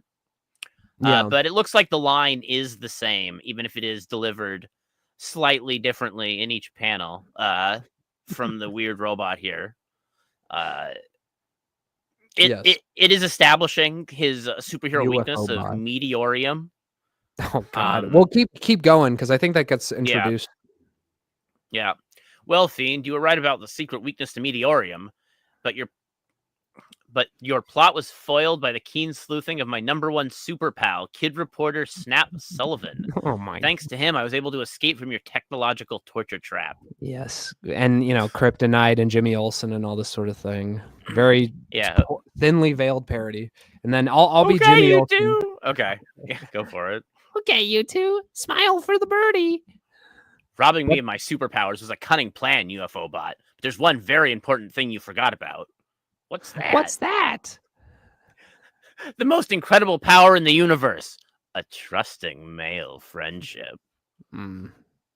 That's right. And then the homophobic robot responds, ugh, how disgusting. Krim, don't spoil it. We don't know that they're in a gay BDSM superhero relationship yet. That comes later. Are you sure? Yeah, that comes later, bro. I What mean, you what can what are definitely you kinda- looking at here? What do you see here? know what? Because I see the gay You're right. BDSM relationship. You're absolutely right, Graham. There's basically no difference between this and the later panels where it's more explicit. Well, and it's the 1950s, and he's the villain, and Vito's a Mm. liberal, so this has to be like a 1950s conservative homophobe. Vito's gay.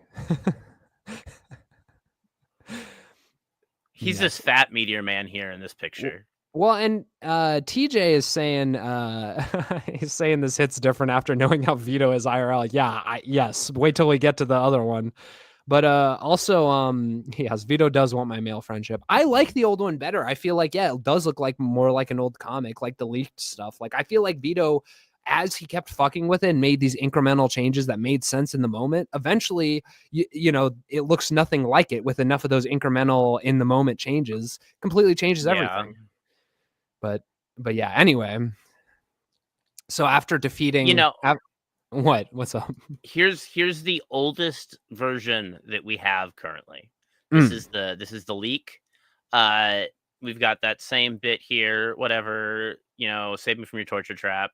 Smile for the birdie, foiled Jiva plan, blah blah blah, front page. Foolish android, you assumed I'd be helpless without my powers, but you forgot there's no greater power in the universe than that of intimate male friendship. That's right. And the robot is like, what the like? Wait, what? Yeah, that makes more me, sense too. That's a lot more like, oh god, they're gay. Yeah, like that's the robot realizing they're gay in that panel. Yeah, you're right. No, and then that joke is gone, and he's just homophobic. Yeah, it just takes out any of the twists later, and yeah, the joke, because yeah, it makes everything just makes it duller, I guess. It's less of a story. I don't know. It's just bad storytelling. Well, and you still have the double entendre here because he's like intimate male friendship. Wait, what? That could be actual confusion. It could be realization. You've got the one over here, trusting male friendship. He uses close in this revision. So intimate to close to trusting. God damn. What is with it's so strange. It doesn't make sense. It's like a change either. Vito, what are you doing? Because they functionally kind of mean the same thing. But yeah, then it's like, ugh, how disgusting. Yeah, that's also like it. Like, well, he could find the concept of friendship disgusting as an evil villain, or he could be homophobic, and they kind of don't really line up quite as well as the confusion and the realization do in this one. Krim, this is a better joke. Yes, I agree. It is a better joke. And, I'm not trying to suck your dick, but I would say we have a trusting male friendship because I trust you as my co-host and your man, and I think we're friends. I don't know that we have like an intimate male relationship. Like, I feel like it's just too obvious. If I saw your penis, that would be weird. Yeah.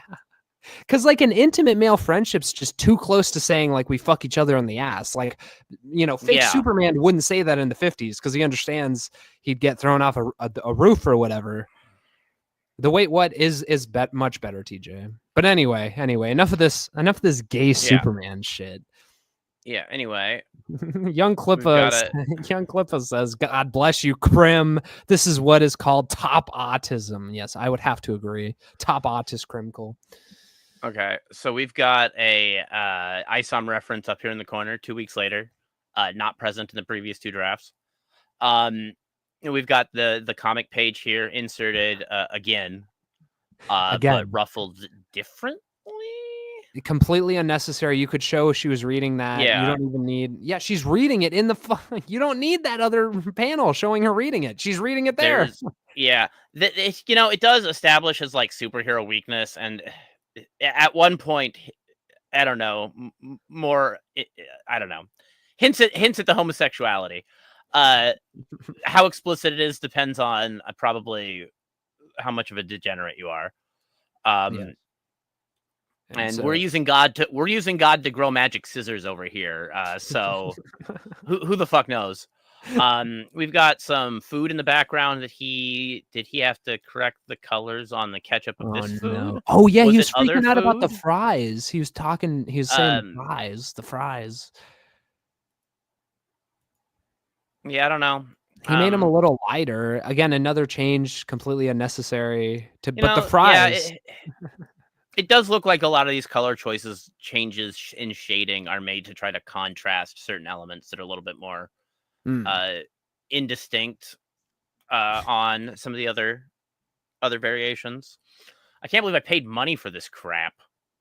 Yes. She's Me got. neither. Did he? Neither did can any of he? the Super Okay. Killer Okay. backers. Here's an important detail we're gonna need to focus on here. We've got Wait, Beck. wait, We've got a Krim, little bit out to the Krim, side. hold We've got on. Beck. Wouldn't A little bit wouldn't out it to be the side. Krim, hear me out. Wouldn't it be That funny? tit did not get bigger. He did not take Dick's advice. Well, yeah, always take Dick's advice. Always bigger tits. Well, and But Krim, this establishing shot is the one that he would have needed to change, and it would have just been like, whatever. It's shoved behind her arm. You just like right up to the limits of the comic. Just push the bounds of physics right there. Maybe yes, undo this button. booby physics. But Krim, Yeah, wouldn't anyway. it be really funny if in this panel she's reading fucking SuperKiller and she's saying, "I can't believe I paid money for this crap." Can someone pretty get good on that? edit. Can one of our editors please can get on that? someone That would be so shove- fucking funny, dude. Shove the tentacle cover on there. Yeah. Anyway. Yeah, I can't believe I paid money for this crap. Golden Age Classics my ass. I should have known that jerk at the comic shop was just trying to unload some backstock. Not to mention, just a cheap reprint. Jeez. Hard to believe that Alien Doofus is still flying around after all these years. So this is establishing, along with the other shot, that the superhero exists in this universe as well as a comic book, which I suppose with SuperKiller being an interdimensional traveler, which I don't know if universe, it could be implied that this is some sort of, weird document drop to disguise it. But it is obviously a real comic. But that does mean that this is not, What? I mean, maybe it's canon? 2 weeks later. So this is okay. So this is also SuperKiller reading it, transitioning into her reading it 2 weeks after he reads it. Right. So he's been on the planet for 2 weeks at this point. The 2 weeks You're later right. is a reference to Eric July, but does serve a actually establishing framework of the time frame of how long he has been on the planet. So unlike Eric July's 2 weeks later, 2 weeks earlier, this does do like an establishing grounding for how long things have been happening, and that is a good transition. Using the comic book that they're both reading to transition to the other scene, that is something I would see in a cartoon. I don't know if it's something that I see in a comic book as often, but well, and it probably because he has then had to replicate the page 3 times. Yes. Well, and it creates kind of a connect 3 times in 3 pages. Yeah, I mean that's a total waste. And then you have it blown up. Anyway, yeah. Yes, but also I feel like it adds a little bit of world building and lore because it's like obviously Meteor Man's like a celebrity type figure in this universe. So yeah, and they're like passing around like a retro comic of him celebrating his like anniversary. That actually is got solid world building. He's 80 years old. That implies some sort of like implied like longevity. It was 75 years in the previous draft, and was 70 years. He added 5 years per draft. Yes. Well, he added 5 years to compensate for the amount of time it's taken him to get this shit out. He said, well, it would have been 75 if I dropped it in fucking, 3 years ago, but it's closer to 80 now. May as well round it off. Minor differences to the lines there that don't matter. The original line here, though, that's what I get for trusting the staff pics of a guy wearing a Make Hentai Great Again shirt. Why are they even reprinting this Golden Age trash? He's like, oh, it's an anniversary issue. Hard to believe that Alien Doofus is still an active superhero. You got a MAGA hentai joke for some reason. But here she already knows it's a cheap reprint. She's already informed on the topic. That probably does do better to inform her character. But Krim, I don't know if it's... TJ brings up a very important point. Can you zoom in on her hands there for me a little bit? What the fuck is going on? Which set of her man hands would you like me to zoom in on? Well, just these ones here. Is it supposed to be like her knuckles are in the dark, I guess, and that's why they're black and you can't see them? It looks fucked up. It looks like her fingers are like sliced diagonally, but I think it's just they're supposed to be curled. That just looks like shit to me. I don't know. You see what I'm saying, though, Krim? In the top one. Oh, top you one. see your hands 1, there? 2. Oh, Yeah, I don't know. Yeah, I feel like that's that just looks odd. fucked. But I'm a cum fart poop ass. I'm just a stupid cum fart poop ass. Yeah, it's all shaded there. Yeah, I do like the Make Hentai Great Again shirt. Let's see. Is he still shitting on Golden Age trash? Yep. Should have known the jerk at the comic shop was just trying to unload his back stock. Next time he tries to sell me a book that's not on my pull list, I'm going to tell him exactly where to shove it.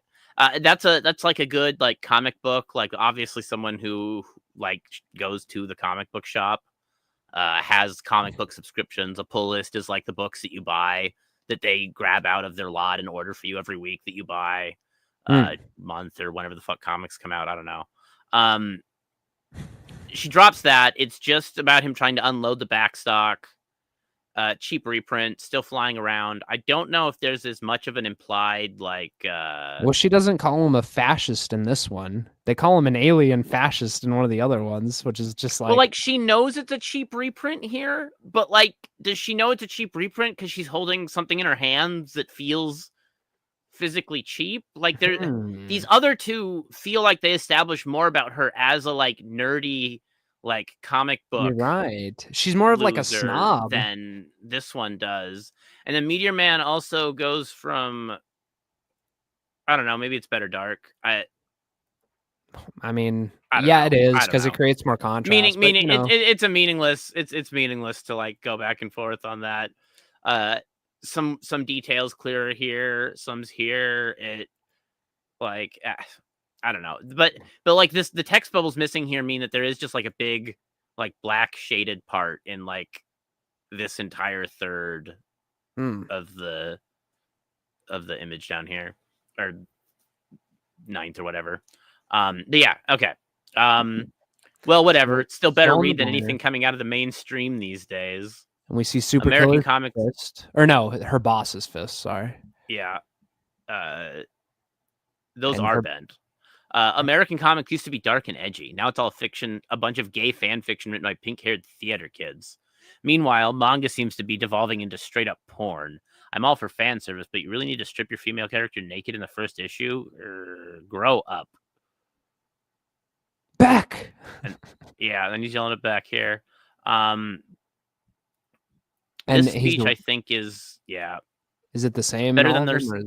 Well, this is the one he released beforehand, where it's better than those stupid crowdfunded books I bought, the ones that actually shipped on time anyway.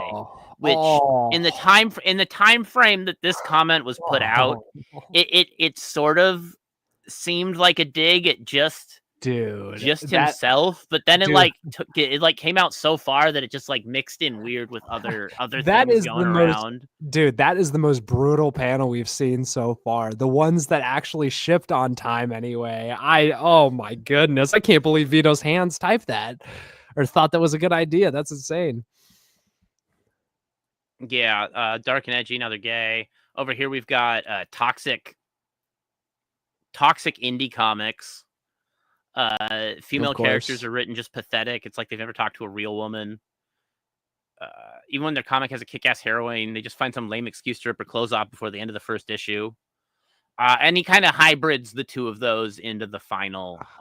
It's just final like one so here. Disjointed. Also, like other people have said, and women don't talk like this. I don't know. It's just not. It doesn't come off. It comes off as Vito in a female body. I mean, it really does. This one does. Meanwhile, manga seems to be devolving into straight up porn. I feel like anime is getting more like puritanical and like weird, but maybe that's just anime. I don't know what manga's doing. I don't keep up with manga. Liam, I assume Vito's just like most perverted manga on earth, and then he hires the tentacle hentai artist guy, so he doesn't actually like know for sure what.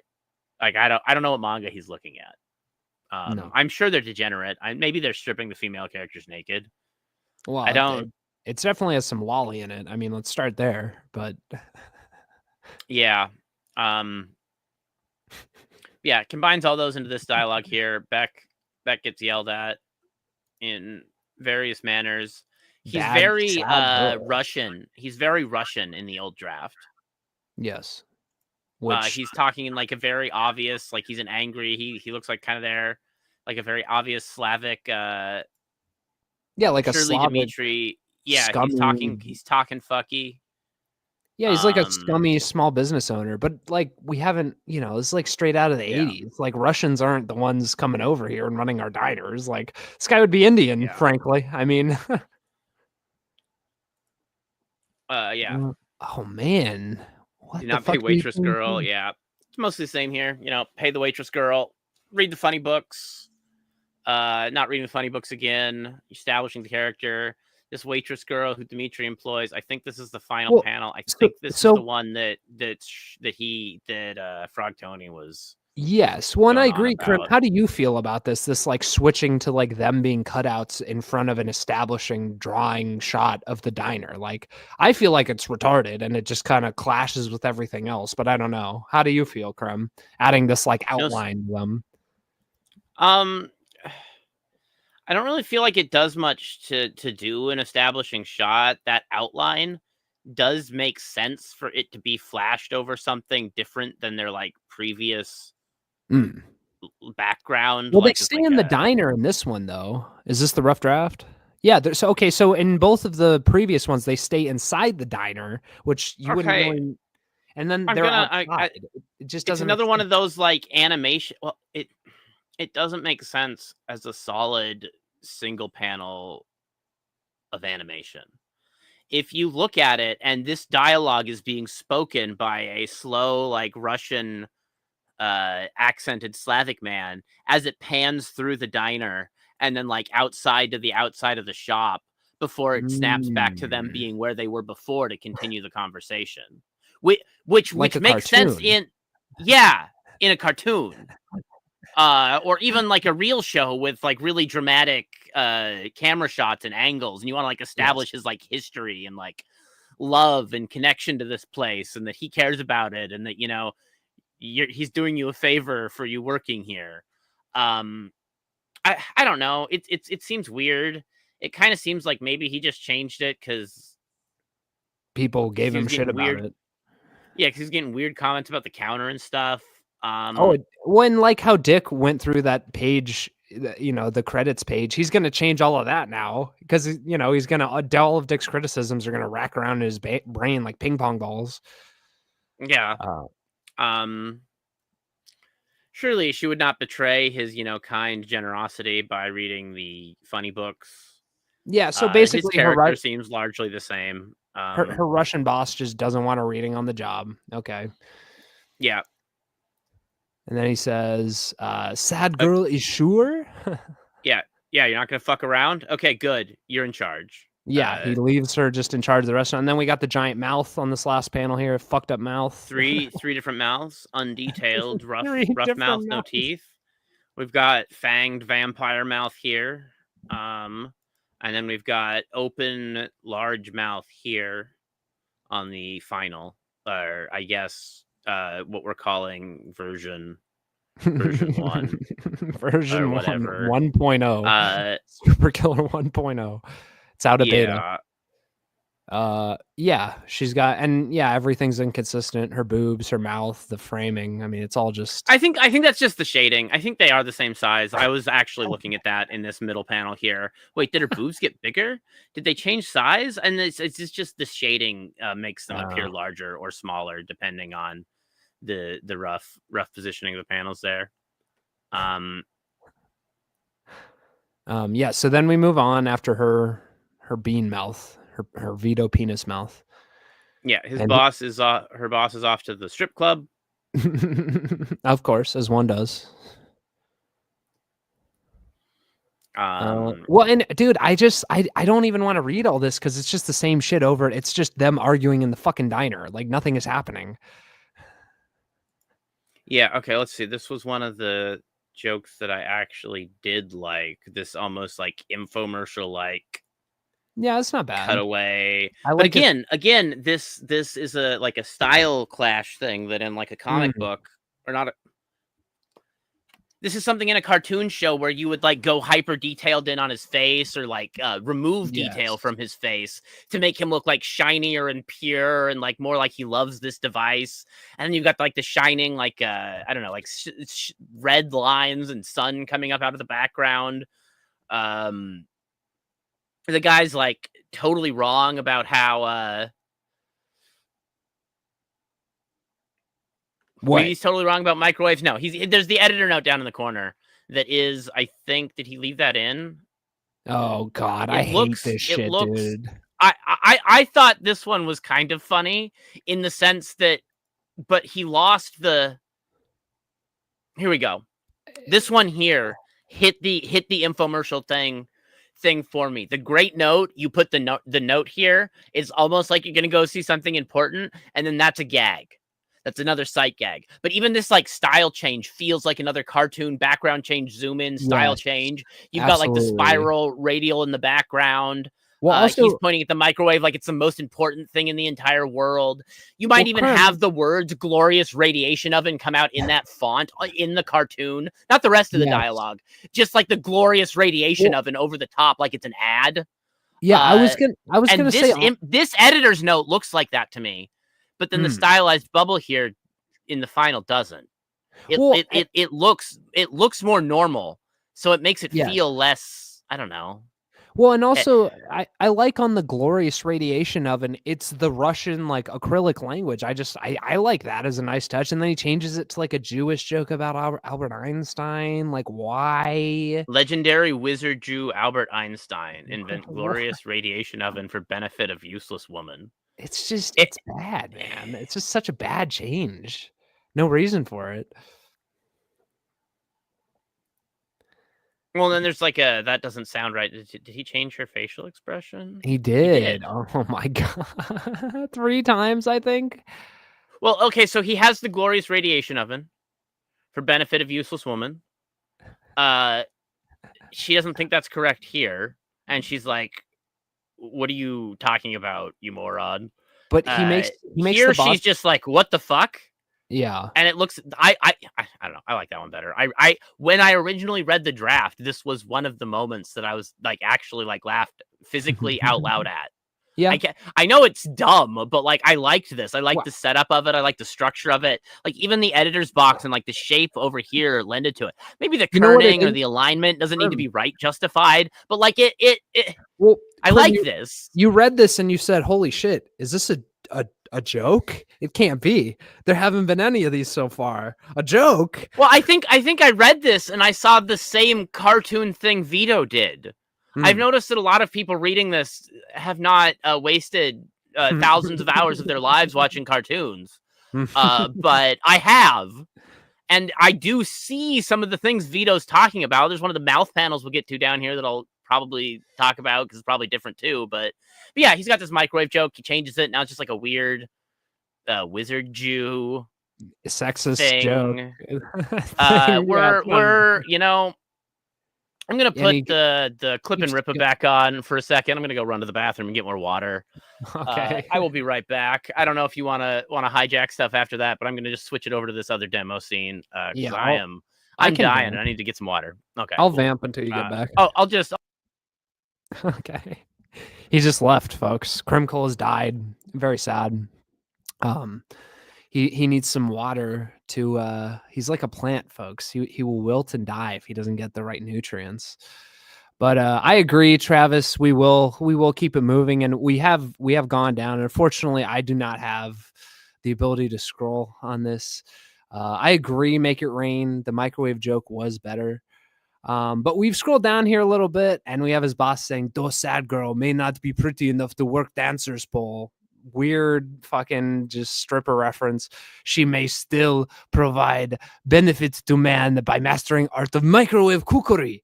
Simply nuke delicious food product to provide to customers. Also, please try to sell off remainder of last week's chowder. I fear the clams have begun to turn the pale green color of death. And it's just like the green stew. The joke doesn't make sense because there's no fucking colors because this is a black and white panel. And yes, we go back to the draft and the jokes are a little bit different. He says, great variety of American food product are contained in kitchen. Just nuke and serve to the customers. So again, he's like, it's less Russian, it's less foreign. Yeah, I mean, it's drawn better in the more recent ones, but again, the jokes are just like they suffer. The story suffers, the jokes suffer. And this stew, oh my God, it's like Chekhov's stew, dude. This stew, and you may not believe me if you haven't read it, is like the key to the entire fucking plot. It's a very important piece of the SuperKiller story, is this green, stupid fucking stew that the boss has. And it's got the classic fucking the skull symbol saying, don't drink this. But yes, I mean, Vito, this isn't interesting. We're still in the fucking diner. The fucking boss is still like giving instructions that are totally irrelevant and are just ham-fisted in there because you wanted an excuse to have a sort of Chekhov's gun situation, and it's not necessary. And it's stupid when it comes back up. And it doesn't make any sense when you do the twist of how this leads to Meteor Man's fucking destruction. But anyway, we'll get to that soon enough. But yeah, folks, I mean, so far, what we've seen is basically nothing happen, and that's going to continue. Seriously, still in the diner, yes. And believe me, there's a lot of that. Easily half of this fucking book takes place in the diner. Chekhov's stew, yes. Chekhov's green fucking stew, the green pale stew. It's the key to the universe. It's the key to being a super killer. You can't super kill without the stew. But yeah, no, I've from the limited amount of comic books I've read outside of this, the pacing is just absolutely atrocious. Like, things are supposed to bing, bang, boom. They're supposed to happen nonstop. It's a visual medium. And what are we looking at right now? A guy explaining some stew about how the stew's bad and you know, it'll kill you if you eat it. And this is supposed to be a comic book about a superhero, and we're dealing with, you know, just a midnight diner and a Russian boss with 80s jokes that don't make sense. You know, we still don't know anything about SuperKiller, the main hero, and we're on page, I don't know, we're on page probably like 20 or something. Any linkers? Oh yeah, I can get you the link. Here, I got you guys. I mean, it's on the Biggest Problem Discord. If you guys don't know, don't pay for this, by the way. If you have paid for SuperKiller, please, I guess you can't get a refund at this point, and you've already paid, but you know, pirate it anyway, just to fuck with Vito, and certainly don't give him any money for his fucking reopened campaign. Can you guys believe that shit? You know, what you've seen so far. Don't you want to just throw your money at Vito? You want to go back and, you know, I didn't buy SuperKiller, but reading this, I just really want to buy every possible package. I'm scrolling for the link right now. Because is that Crimkle? Has Crimkle come back? Someone stole my coat. I'm not sure what happened. I got beat up in the bathroom. Was it by Vito? Did Vito beat you up? Yeah, yeah. I was about to point out that sad girl may be cursed with body like sack of potato. That's a good line. That is a good line. He's saying she's not pretty enough to be a stripper, which is not really the same like category of comment even, really, but I don't know, maybe they are. They're both kind of calling her ugly, though. This one's just kind of like saying that she's not like skinny and hot, whereas this one's saying that she's fat and dumpy, which are kind of saying the same thing, but one's saying it and one's like just saying these women are hotter, you know? Yes. Like you're not as hot as these women who sell their bodies to pretend to be hot, who like have cesarean section scars while they're stripping or whatever weird. Well, those are the only ones I'm Russian into. man's going to. Well, I assume that that's what this Russian man's into too. He was into some weird degenerate hooker thing going on, trying to like marry a stripper from the strip club or buy her or whatever he's trying to do. Yeah, you got the poison thing there. Yeah, it's pretty much the same. I think this is probably going to be pretty much the same here for. Well, hold on.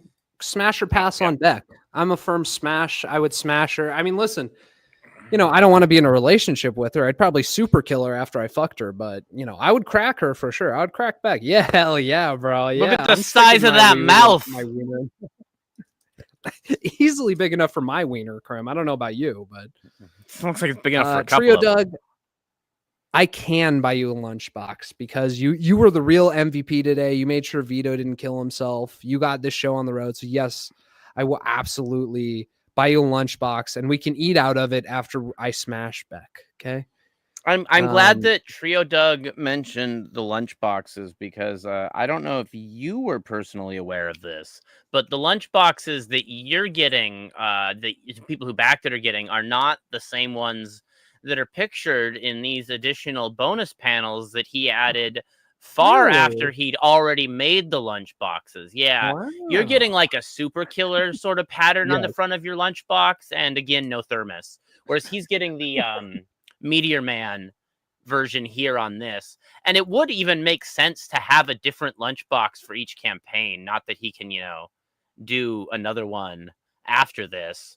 Oh God, don't give him more ideas, Krim, please. He doesn't need more fucking ideas. Well, yeah, I mean, I don't think he can do another I'm pretty sure he got those lunchboxes from China, and that's why they're sitting on a pallet in his garage. I don't think that is an option moving forward, unless some sort garage, of you say, Chinese cheap retro lunchbox maker starts doing stuff domestically at a price that isn't just totally pointless. Yeah. Which Vito would go with anyway, because he likes, doesn't matter how expensive it is, he likes he needs to consume. Buy my super killer pogs. Anyway, so his boss, Krim, Beck's boss, who I'm gonna fuck, is getting ready and going to the strip club and leaves her in charge of the restaurant, right? Is this slam onomatopoeia? Did that change? Can you show me real quick? Oh yeah, that's important. That's important. We should check there. It looks like it did. Oh, only a little bit. He did always have it noted down as him wanting to have it distinct, though, even in this earlier draft. He's got it expanded out a bit here, and then I think he moves it fully onto the panel here. You really wanted to. But no, you can see that it's like below the text here. He has this obviously Cyrillic accent that he's speaking in, where he's talking in even heavier Russian in this stylized Russian text. Yeah, you're right. It's gone, and I don't like. I like that. I don't know why he. I think it works especially in a comic book where the letters can be part of, you can make the letters part of the visual storytelling. Hello. You can make the letters part of the auditory storytelling of the silent medium. True. Now That's it's just true. words. I don't, looking at just this page, notwithstanding the other stuff, I don't really have a good idea of how he talks past a dumb Chicago meathead. I don't necessarily he's called Dmitri. There's maybe some Russian in here. Dmitri must hurry to much important date with Miss Suki Swallows. Oh, damn. Let us hope her tiny oriental womb is strong enough to bear Dimitri's powerful seed. These are normal words, I suppose. Weird sex stuff that Vito's obsessed with. Also, I love the racist Asian prostitute. The seed was not mentioned until after Aaron Emholt ate Nick Rackett's seed. So we can tell that definitely influenced his thought process. And we know that Vito hates semen. So Vito would not have added semen unless he was exposed to semen elsewhere. So the mimetic origin of the semen, this is Nick Rackett's semen that we're reading on screen right now is what I'm saying. Oh God. Don't let Aaron Emholt get a copy of this. He's going to start licking the page. Oh my goodness, dude. Or licking his screen, I guess, since it's only digital. Trio Doug says Suki Swallows better have a rice hat in the physical release. And yeah, those buck teeth too. Yeah, so you can stick your dick between them. I think that'd be fitting. But anyway, so you still do get a Russian idea here. I just think that I've met foreigners. I've had friends who were had very foreign dads, like a Punjabi dad who would speak English sometimes, but mostly would speak in Punjabi. And Punjabi sounds about as rough as German as far as languages go. But he would fall into a thicker accent sometimes. And it's a thing that you see with first generation immigrants a lot who probably learned English, not necessarily parallel to their native language, but pretty close to when they were a child. Yes. And like they speak English, they like understand English as well as anybody who he wasn't over on an H-1B visa, so I don't know. Wink, At any wink. rate, Yeah. they do this. They drop into these like foreign accents here, and I think this is like I think some characterization is lost. Just going back to like a more normal, Absolutely. It easier hurts to read everything about the book. typeface. It hurts the characterization. It hurts the visual style. It hurts the comedy. It hurts everything. The world building. Yeah, it's just Giswaldi's Law. He had to step on that rake. He saw it. It is cleaner. It is easier to like read. Who gives a fuck? It would lead to less like questions being asked. But we also have the text bubbles going from him screaming outside the door back inside to it being said as he's leaving when he's still here, and then slamming the door after. Right. Which is a minor difference, but again, it's a thing that he consciously went through and changed. Yes. And they add up. They eventually, as we see, as you're showing perfectly, it seriously changes the final product. Because some of these, some of the draft looks unrecognizable to the final 1.0 Super. Yeah, and like, this guy's not super important except to establish Beck's life as like a minimum wage diner girl with kind of a shitty boss. I don't think he comes back again. Maybe towards the end where the world ends, we've got a picture of him to like wrap up the arc, but I don't think we see him. Well, sorry, I was going to say, I think we know more about Dimitri, and maybe this is true even after we're finished reading it, than fucking any other character. SuperKiller, Beck, Medallion Man, or whatever the fuck, Millennium Man. We know more about her fucking boss as a character. Yeah, we know about the implication of a gay relationship of Meteor Man based on a 1950s reprint comic that it... not 1950s. If this is modern era and that's 70, 75, 80 years old, we've got minus 25 off the 75, puts you at 1950s. Is that exactly 1950s in the 75-year-old one? It's the mid 40s, whatever. 40s, 50s. People hated gay people. Yeah, okay. Yeah. The anti-gay era that I'm probably getting back now for some reason. Anyway, so whatever. Yeah. So what do we have next, Crim Cole? Where does this wonderful story go? Close up of my girlfriend's face. She says, sweetie, you're so cute. And then she says, God, what a jerk. Maybe if I'm lucky, he'll actually bang one of those filthy whores. And not very ladylike language here. He'll bang one of those filthy whores and contract some fatal strain of super AIDS. Then I guess then I'd be out of a job. And then she says she's picking up her Meteor Man comic off the floor, and she says, sigh, but maybe he's right. Push, push. She's brushing it off. That's not really a push sound, but anyway. She says, why am I still reading these stupid things?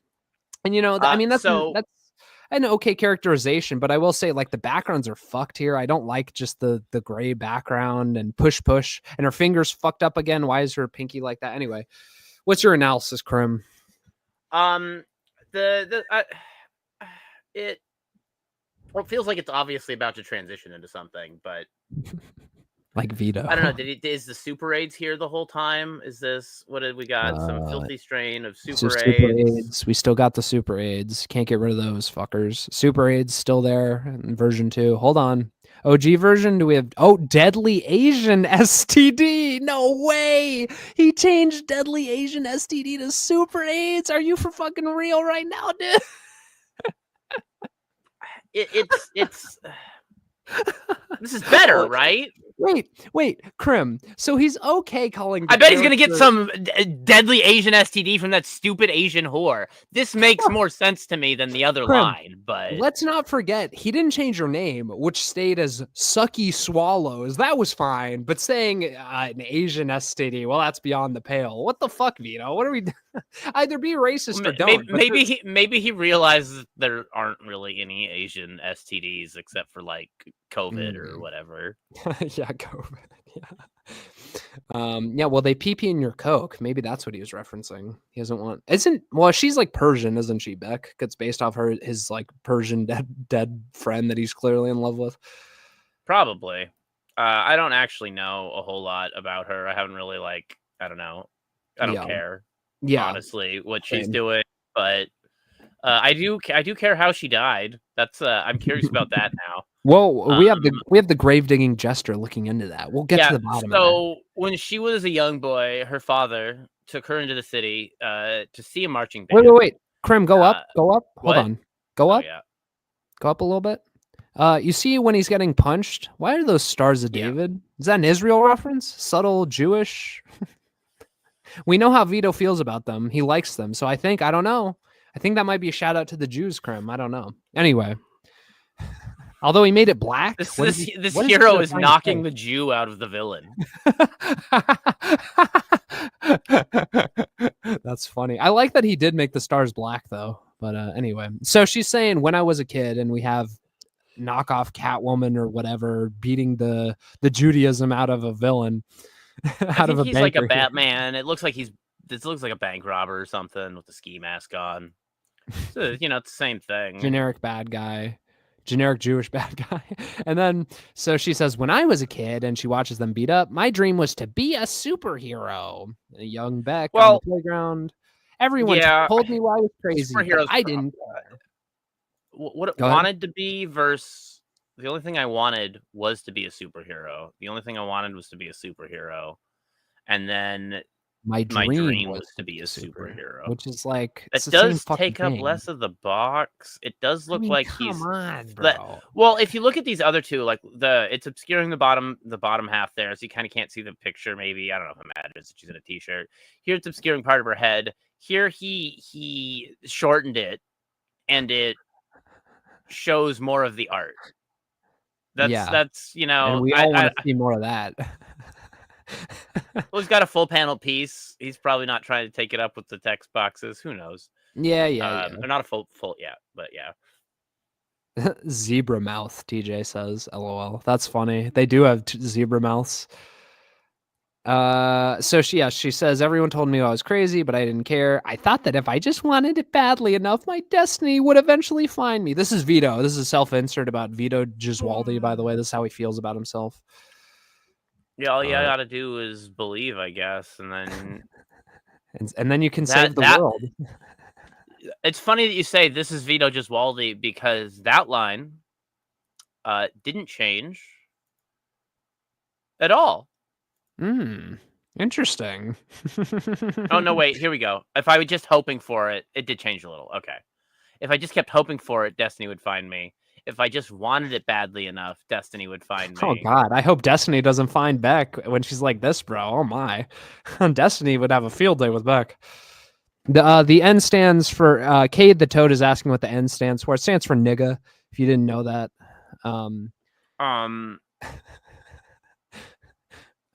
Yeah, it stands this appears for to be okay.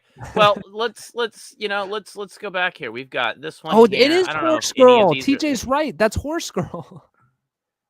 I don't know if any of these are any bigger. We've got a little bit Isn't less that the same shading. logo? Maybe we can make out a bit more. That's just what she thinks she is, because that's the same logo on her shirt. Or maybe she just likes that superhero. Well, yeah. I assume she has the superhero shirt of the superhero that she liked. This superhero appears to have some sort of like things up here. He kind of has a ponytail. But he's got some like horns here off of the N. The N. Actually, I think we might be trying to guess too hard, because if I had just scrolled down a little, we could have saw that it is Night Manta, and that is actually a black manta ray, and that is his manta ray tail off the back of his head. It's really good when he's got the large, and he's got the he's got the large cape for the manta. It is on the same page. Okay. I'll give this one a pass. I'll give it the It is pass. right there. It does say Night Manta. It would be nice if the book was a little closer so you could tell that it's the same character.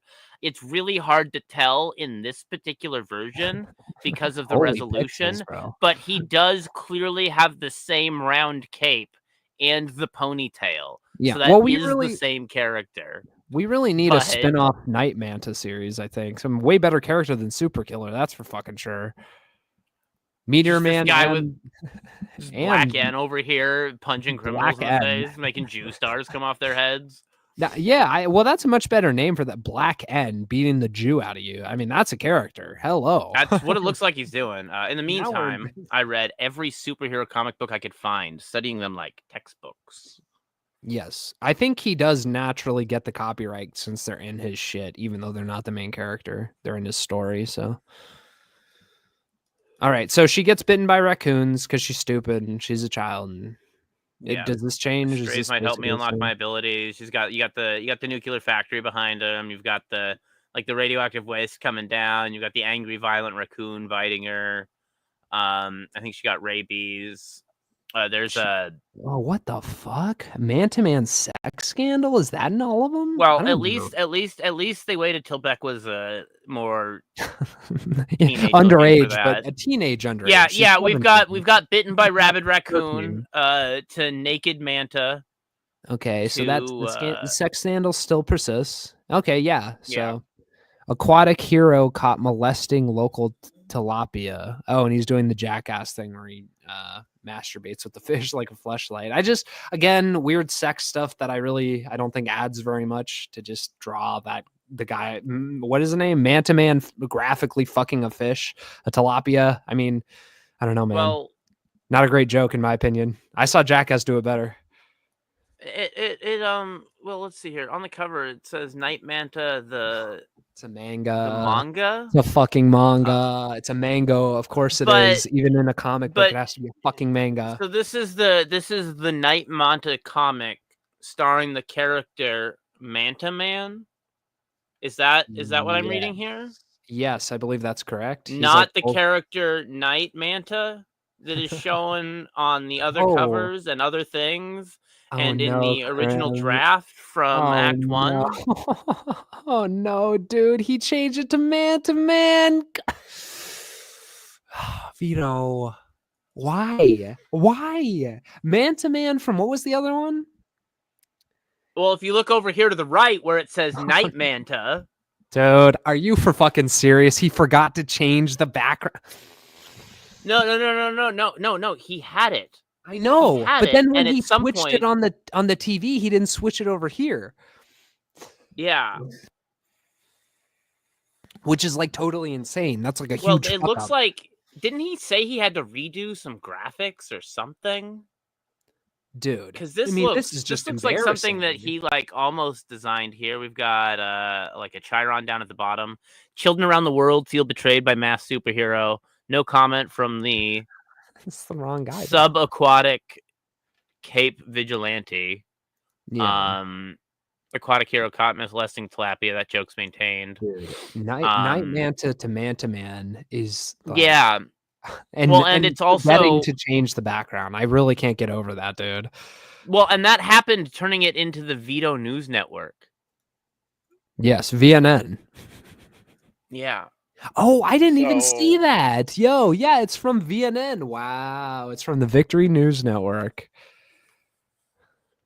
Okay, so that makes sense that the name is wrong because it's a fake report. This is obviously a total joke. Vito in this universe is trying to ruin this fucking brave superhero's name, Yes. saying that he's having sex with fucking fish when he knows it's not fucking real, and he gets the guy's name fucking wrong when he does it. Classic Vito.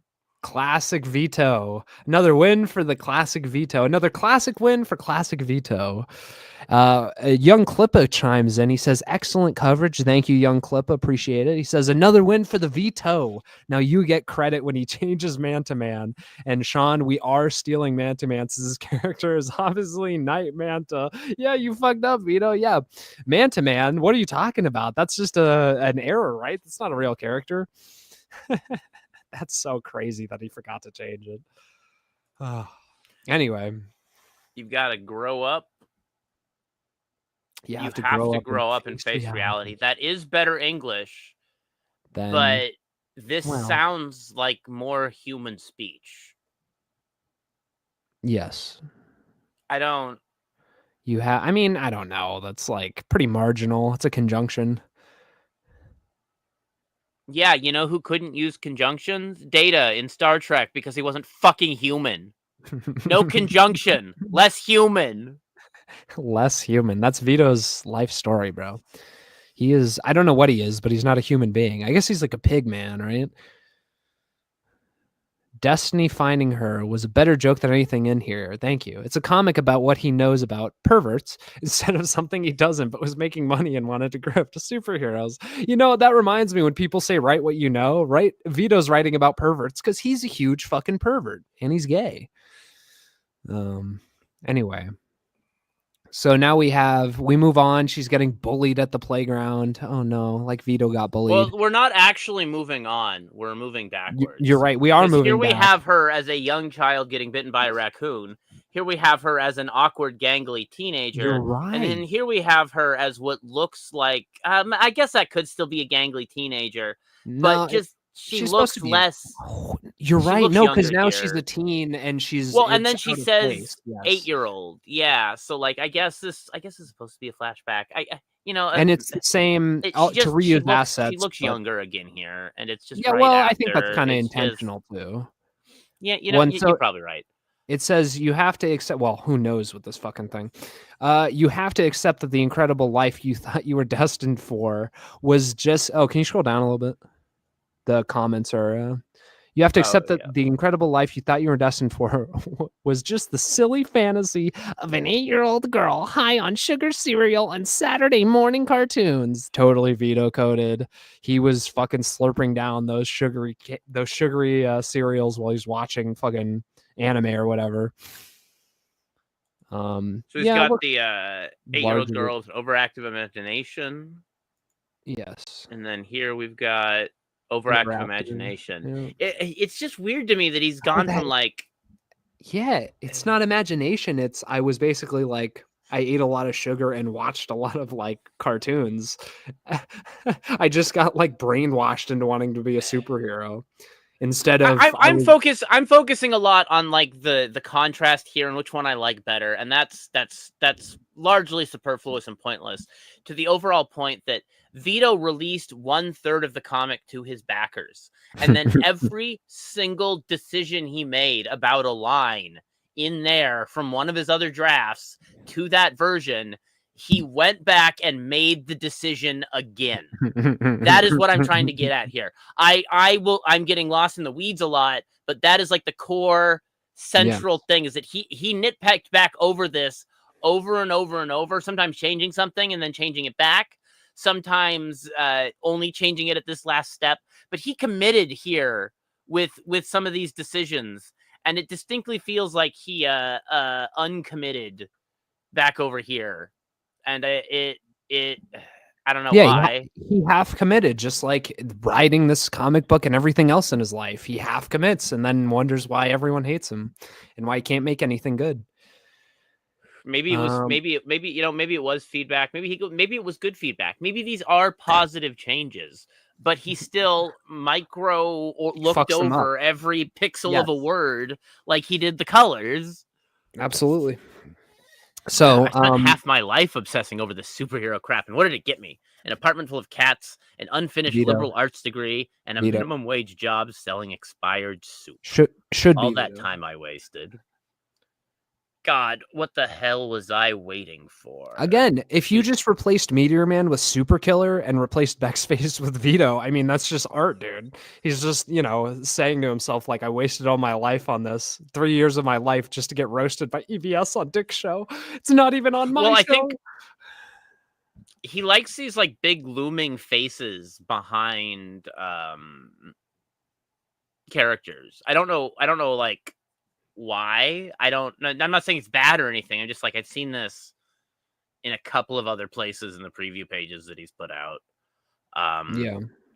Well, yeah. Also, look at her, dude. Yeah, her nose gets more fucked up with the What shading. hell I was feel like. waiting for? The original dialogue was a lot Oh, and simpler. they fucked with their lips too. Oh my god. But they at least bring it into the soup, which is again it comes back later, I suppose.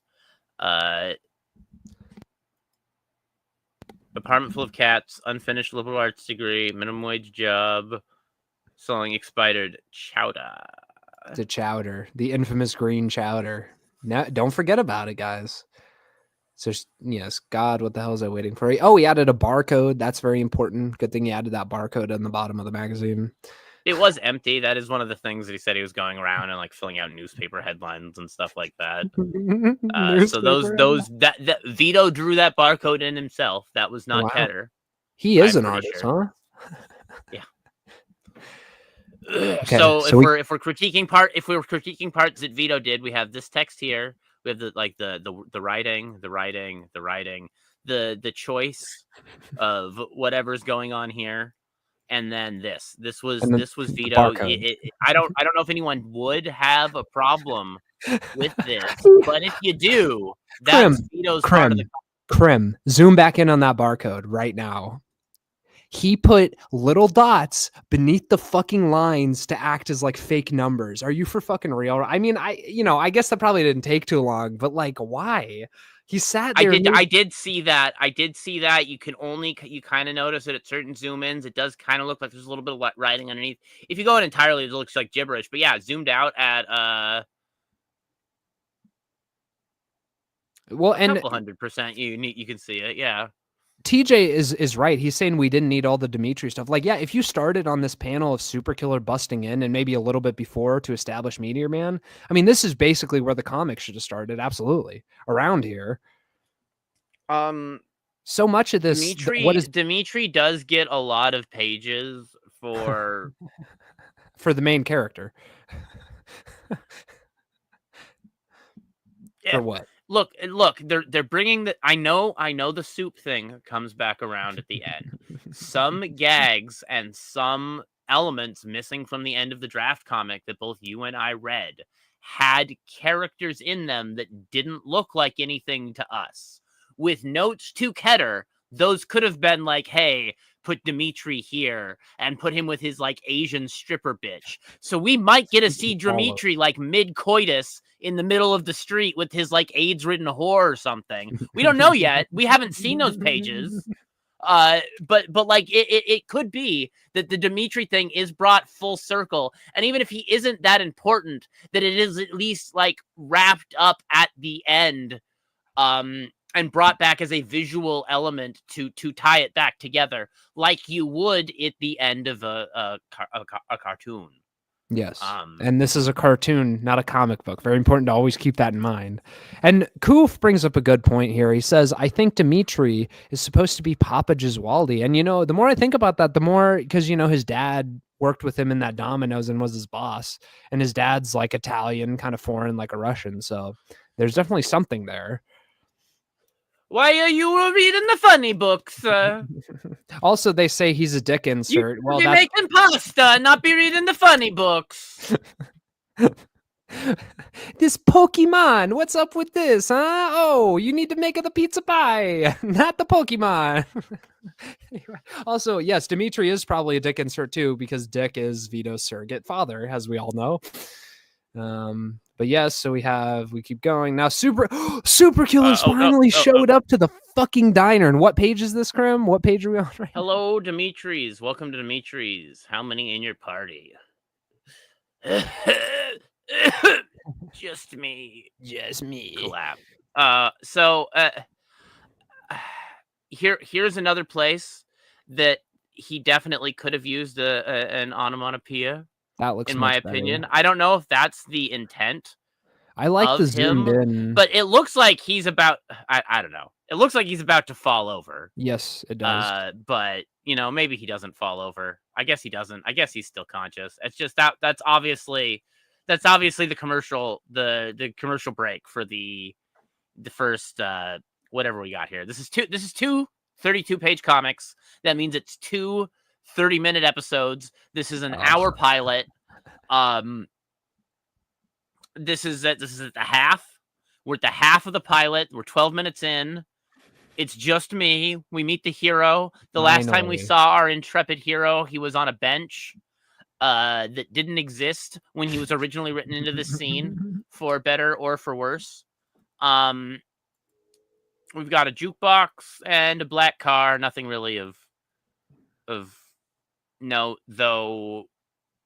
He did draw that jukebox. It's obviously I don't know if he he's not like taking out like a ruler and drawing that jukebox. I think he may have drawn over a jukebox or been staring directly at a 3D one while he copied it.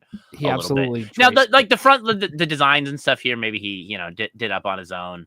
But the shapes here of the stuff, the car, he obviously drew them, but I don't know if Vito drew them. Ketter obviously drew them. Yeah. It just, they are. Oh, dude, wait, look at his fucking hand, dude. His hand's super fucked up. His fucking knuckles are blending into each other on the door there. What the fuck? What is up with hands in this fucking thing, man? The main reason I pointed out is that these background objects here aren't as compelling to look at as some of the foreground elements, which isn't necessarily a bad thing, but this looks a lot like a weird screen door that I don't know why we're was he's seeing also the weird quad lock. I don't know, but I don't think the other versions had all this blood on the ground. He's about to die. I mean, he's lost a shitload of blood. So okay, it's just not colored, but it's there. But yeah, he's about to pass out. Absolutely. I mean, that's it was pissed. It was pissed before. So SuperKiller finally. It was definitely pissed before because you can't see his dick, and then it would just go down into the boots, and then it would just kind of start seeping through the boots, and as you can see, it's just Super bleeding pisser. out through the boots. Yeah, I think this is just piss. Though I think Vito also at one point did mention that he had to recolor something because he thought it looked like piss and not blood. Because it is. I don't know if this might have been it. Because this does look a little bit like piss. But whatever. SuperKiller's pissing he's super pissing all over the place. So another establishing shot. Oh, sorry. Are we? Oh, sorry. I was just gonna. Oh, here we go. No, all of them, yeah. This sign, he's changed the joke on this sign a bunch of times from private orgy in progress. I don't know if he's changed it on here, but I know he has changed it a bunch. Yeah, okay, he's just changed the font, but it's private orgy in progress. I don't know, mid joke, stupid. Lube deliveries, please use backdoor. Okay. It should say lube deliveries in rear. Yes, that's a much better joke. You're right. For a guy obsessed with anal sex, you would think he'd be better at anal sex jokes, Crum. He's not doing his anal sex right. He's playing weird mind games with himself to tell him that all anal sex he has is straight.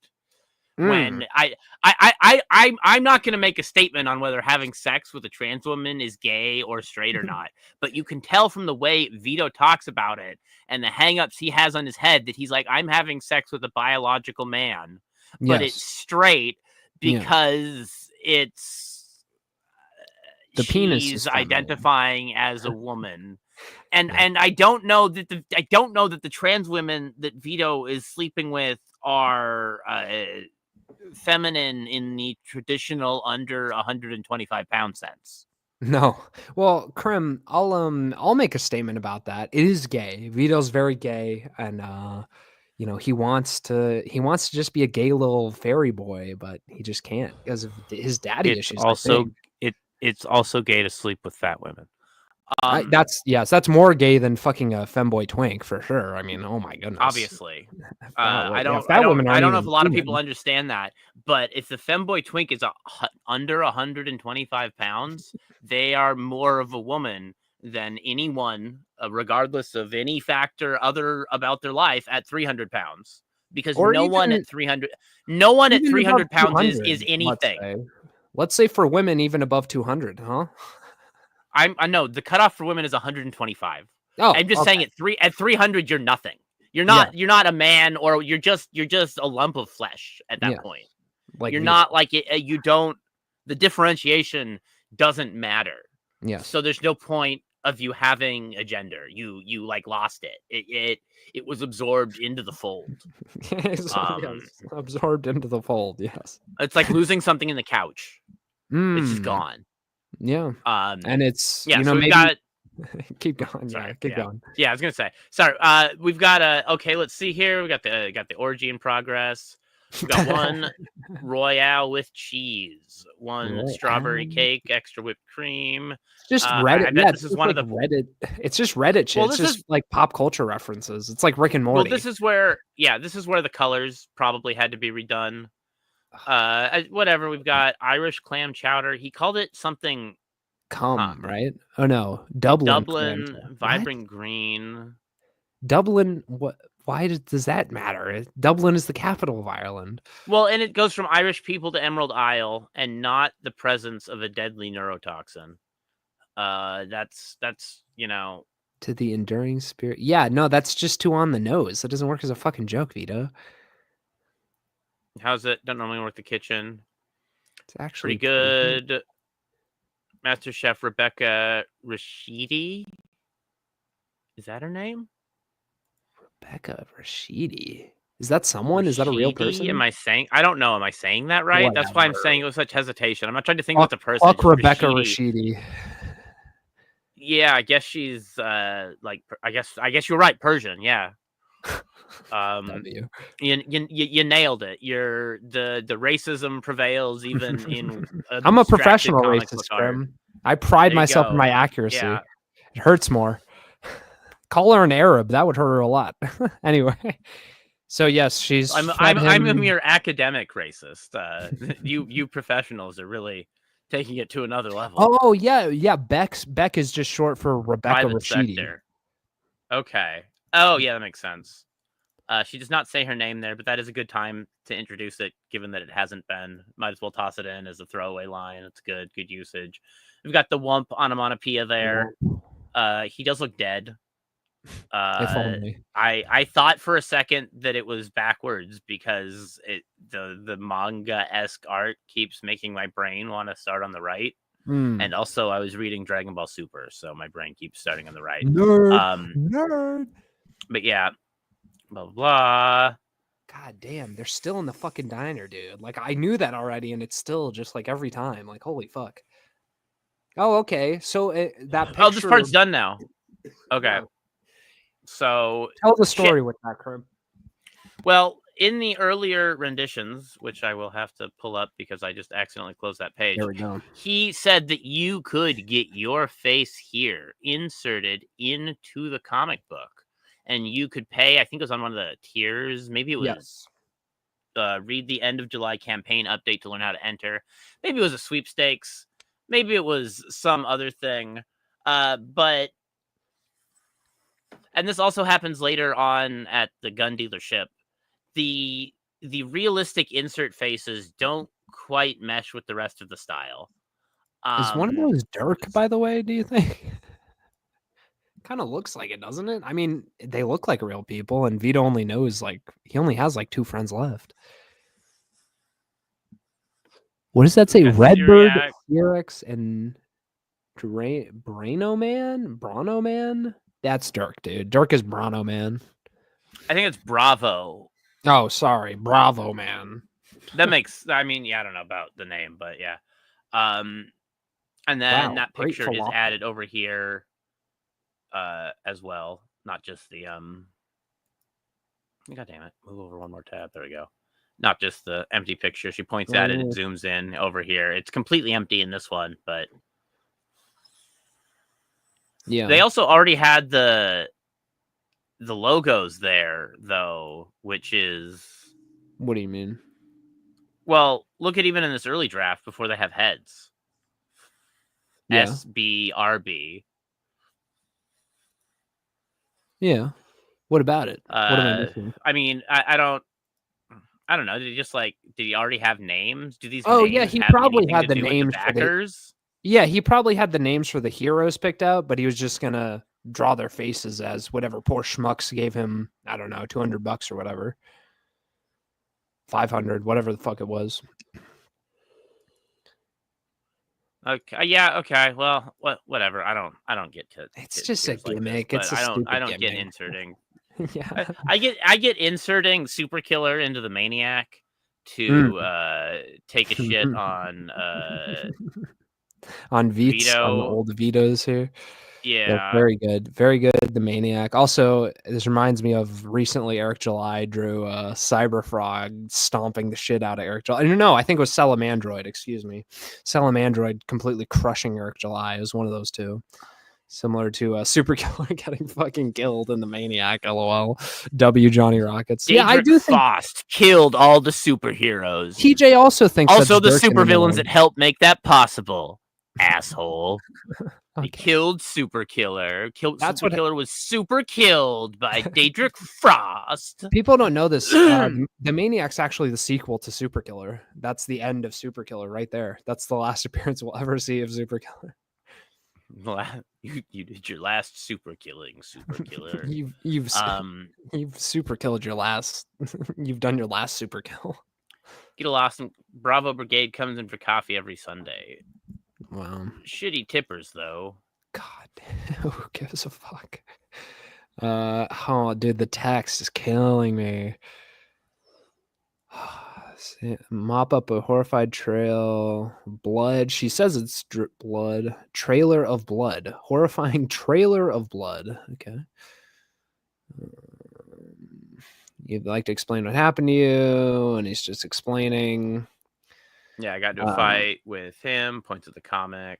Got in a fight with Meteor Man. She's like, "What? I want to fuck Meteor Man. That's crazy." And and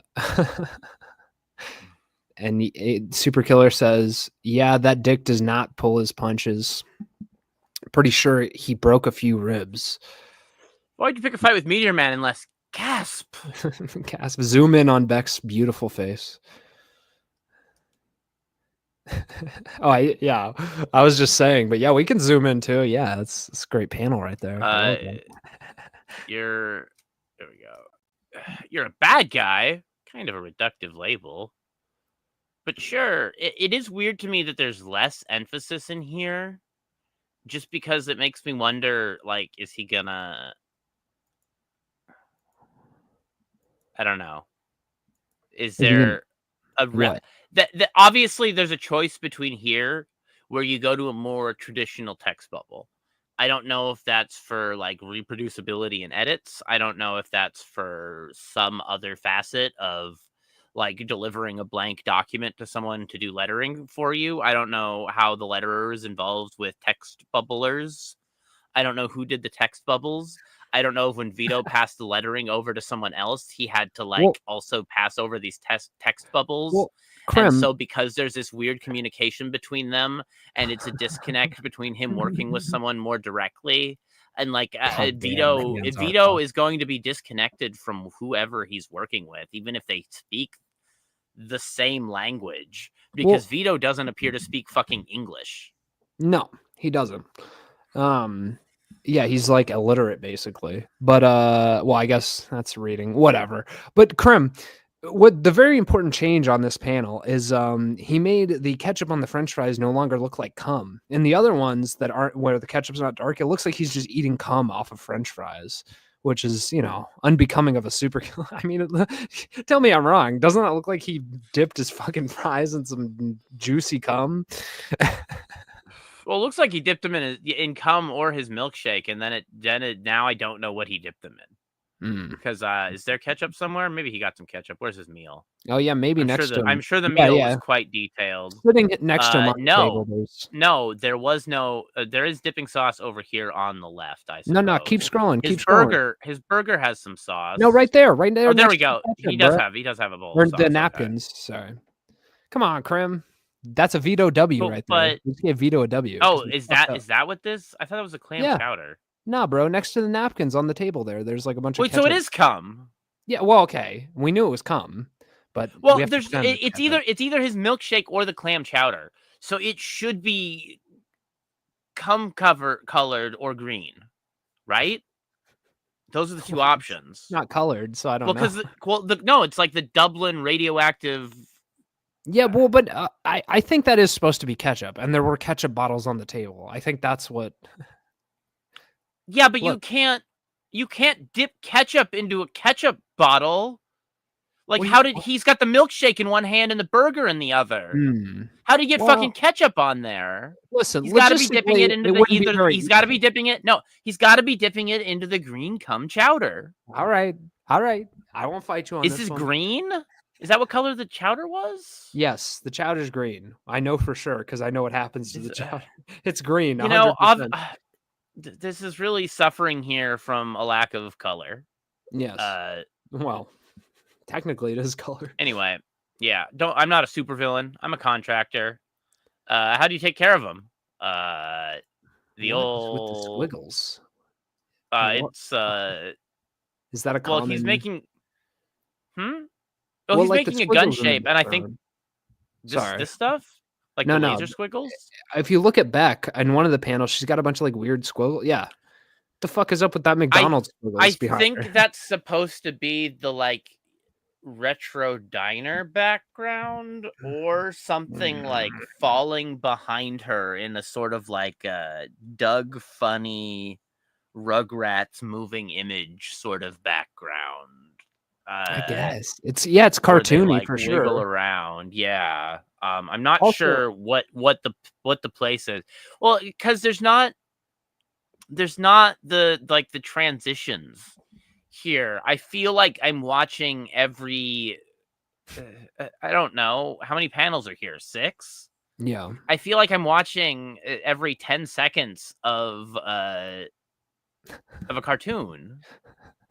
Oh yeah. No, it's just a drawn cartoon. You know what I mean when I'm trying to say that. Not animated. Well, yeah, and like I don't think and he is right. I don't think he's tried to write this like a cartoon. I just think his visual ideas of Yes. storytelling are directly derived All of his from cartoons. His visual storytelling language is, yes, completely derived and influenced by cartoons and manga, and no sitcoms, as we keep pointing out. Well, and Travis, dude, look at that. Look at his fucking thumb, dude, and just his hand. Like, yeah, the hands are just so fucked, bro. It's like Yeah, I popping know. out like a growth. His thumb, like it doesn't look like doesn't look like a fucking thumb. And this gun, I happen to know, is an 80s toy gun that Vito found and was obsessed with, and basically the entire reason he created this comic was around this gun. He just traced it, which is why it looks so out of place compared to everything else, because he's tracing a real object that isn't angled correctly like it is in the comic. And it's got the weird two-handed trigger. Yeah, no, Vito just wants to make this toy a million times. That's why he made this whole comic, was to just make this gun. He just wants to make this gun a million times. That's it. Looks like much, but it gets the job done. This panel we've seen in a couple different colors, passed around a bunch. Well, and so Seems good. he's explaining the rules of his super killer gun, how he super kills these people. Most of them only need one shot, right? As we can see here, they go down after one shot, most of them. And this panel's got a guy in the chest. Oh, and then some of them need to, yes. And so Beck is asking, and the third shot, because there's 3 charges, he says, "I've never met anyone who could survive the first 2. I hope I never do." And then he super kills this guy. Yeah, super kills that guy. It's it's the same. There's some, I wonder if some someone's going to need a stylized third text shot bubbles. soon. I mean, obviously, that's like Chekhov's story Gun. arc going on there. That's going to be important later on down the road. God, Obviously, dude, it's like setting up and building up tension for its usage later on. This is such a tedious. Yes. This is such a tedious expedition dump, dude. Or exposition, excuse me. I wish it was an expedition. Get out of this fucking diner. No, this is such a tedious exposition dump. It's just like non-stop from panel to panel. Like, look at this. Nothing's going on here, basically. They're just explaining all the lore. They're setting up a lot of the elements. He's kind of just directly explaining it to her. Now, having the like person who doesn't know is a common way to use exposition and to tell it out, but it's not. I don't know. It's there's a lot. There's a lot, and it isn't very. Like, it's kind of broken up, but this is also like just like a guy. Yeah. Like, No backstory. so I guess he's got a healing factor, and that's why he was still alive after that first shot. Well, also, I mean, these are like good guys. Like SuperKiller is just killing like good guys, basically. He's a bad guy. I mean, I know it's like necessary in the rules of the universe or whatever, but he's like just a sociopathic murderer, basically. Yeah. Okay, so yeah, she says you're supposed to be some superior assassin, but you don't have any cool powers or gadgets, and you just get to shoot people to death. And she takes the gun and says, sounds lame. And then SuperKiller says, geez, lady, you make it sound so easy. And she goes on, he gets his gun back. I'll have you know that shooting superheroes is a bit more complicated than refilling sodas. Got her ass. Got her. And then, we keep going. Is there any, can you show me the other panels? Is there any real differences between this and... Let's see here. We've got SuperKiller over here. They seem about the same. Yeah, that's about it. Doesn't look like there's any like real redraws. It looks like we've just got some shifted around, not even like positioning. It's just like the picture's just like bigger or smaller or whatever we got going on there. This next one looks a little bit different with the... don't forget, most of these guys are seasoned crime fighters. They've been dodging bullets their entire lives. Not to mention how many of them have powers like invisibility or super speed. You try landing a clear shot on a guy who can break the frickin' sound barrier. No cursing. Odd decision. Oh, this is pretty different. Oh, no, it's just broken up differently. Yeah, getting these guys as close to 0 instead of they move pretty freaking fast. Animal camouflage. Or even freaking super speed. The cursing is so strange because Vito, like, he doesn't care about cursing, but he goes back and forth on it as we see. And then SuperKiller says, if you want to shoot a superhero, you can't just storm into their secret hideout and start blasting. You need planning. You need precision. Most importantly, you need hostages. And then Beck goes, you need what? She's freaking out. And then we do have a broken text bubble in the final one here, which they're used a lot less in.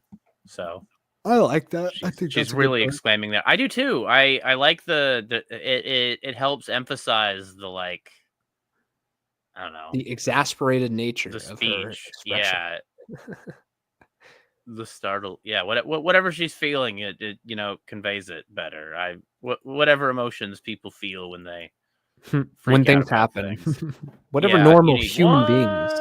Yeah, start firing blindly. It's just the same. Start blasting instead of firing blindly. Yeah. And so then we go now, and this is Vito and SuperKiller's great fucking plan that I just, when I read this, I was just flabbergasted for the first time. And so SuperKiller's saying, now it turns out Meteor Man has a big sponsorship deal with the city bank. Anyone tries to rob the place, he's contractually obligated to go deal with it. And then can you scroll down a little bit, Crimcool? Thank you. I guess your universe never figured out FDIC insurance. Yeah, that's great reference there, bud. And then she says, what do you mean my universe, Beck? And SuperKiller goes, never mind. Yeah, really dismissive there. FDIC insurance. Yeah, same thing, same joke. Just a little better animated. Bubbles. What do you mean? It's a little bit clear. I mean, he's got them color differentiated there. Wait. Go back up. Hmm? Go to the rough draft with the colored bubbles, the webtoon. What do you mean my? Okay, never mind. It's the same. So it's just, he figured out a good way to they're actually differentiated well with the heads rather than logos. I think that works pretty well, pretty decently. So you could, like, they're even like looking at each other in the panels. Yes. In the little bubbles, so that's this is pretty good, solid one. It's something. It's hard to insert text in there and communicate who's talking. It does a decent job of it. Jesus Christ, his eyes. So then the bank, his eyes are like doughy anime eyes. The bank teller says next, and SuperKiller goofily walks up waving, and she says, "Fucking superheroes." Yeah, at some basically. point he was doing something with parentheses to indicate, I don't know if it was supposed to be like muttered under their breath or something, and that's why it was in parentheses. I think you're right. Just an odd choice. What time is it? Jesus Christ. Well, we don't have to. We could stop. We don't have to finish the whole thing. I mean, we can. We can keep going. What do you want to do? Let's get to page 20. I Okay. want to get through the bank through the bank robbery. So we'll. How about that? I mean, that's good. We'll either do it as bonus content or we'll keep going after like the hour mark on the next show. So and let everyone else get their fill in. Everyone's going to be covering this. Yeah, fucking superheroes. Sir, I'm gonna have to ask you to remove your mask. Bank policy. I actually can't take it off. What do you mean you can't take it off? She says, and then he pulls on his face and it says stretch. And he goes, SuperKiller goes, it's like permanently bonded to my skin for some reason. See? And then he does the stretch. And it's like, this is never explained. And the idea, I guess, is that he'll explain it in a future issue. But hey, maybe don't have like a very strange power just be thrown in there for no reason. Like, apparently it's because he didn't want to draw SuperKiller without the costume on, so he just came up with some bullshit in universe reason that he can't take it off. But it's like, why even mention it? Like, just have him wear it all the time. I don't know. It just seems like an odd dilemma to have a panel dedicated to explaining, Yeah, it is another just like expositionally long panel. It does kind of. Yeah, this is all just more fucking exposition.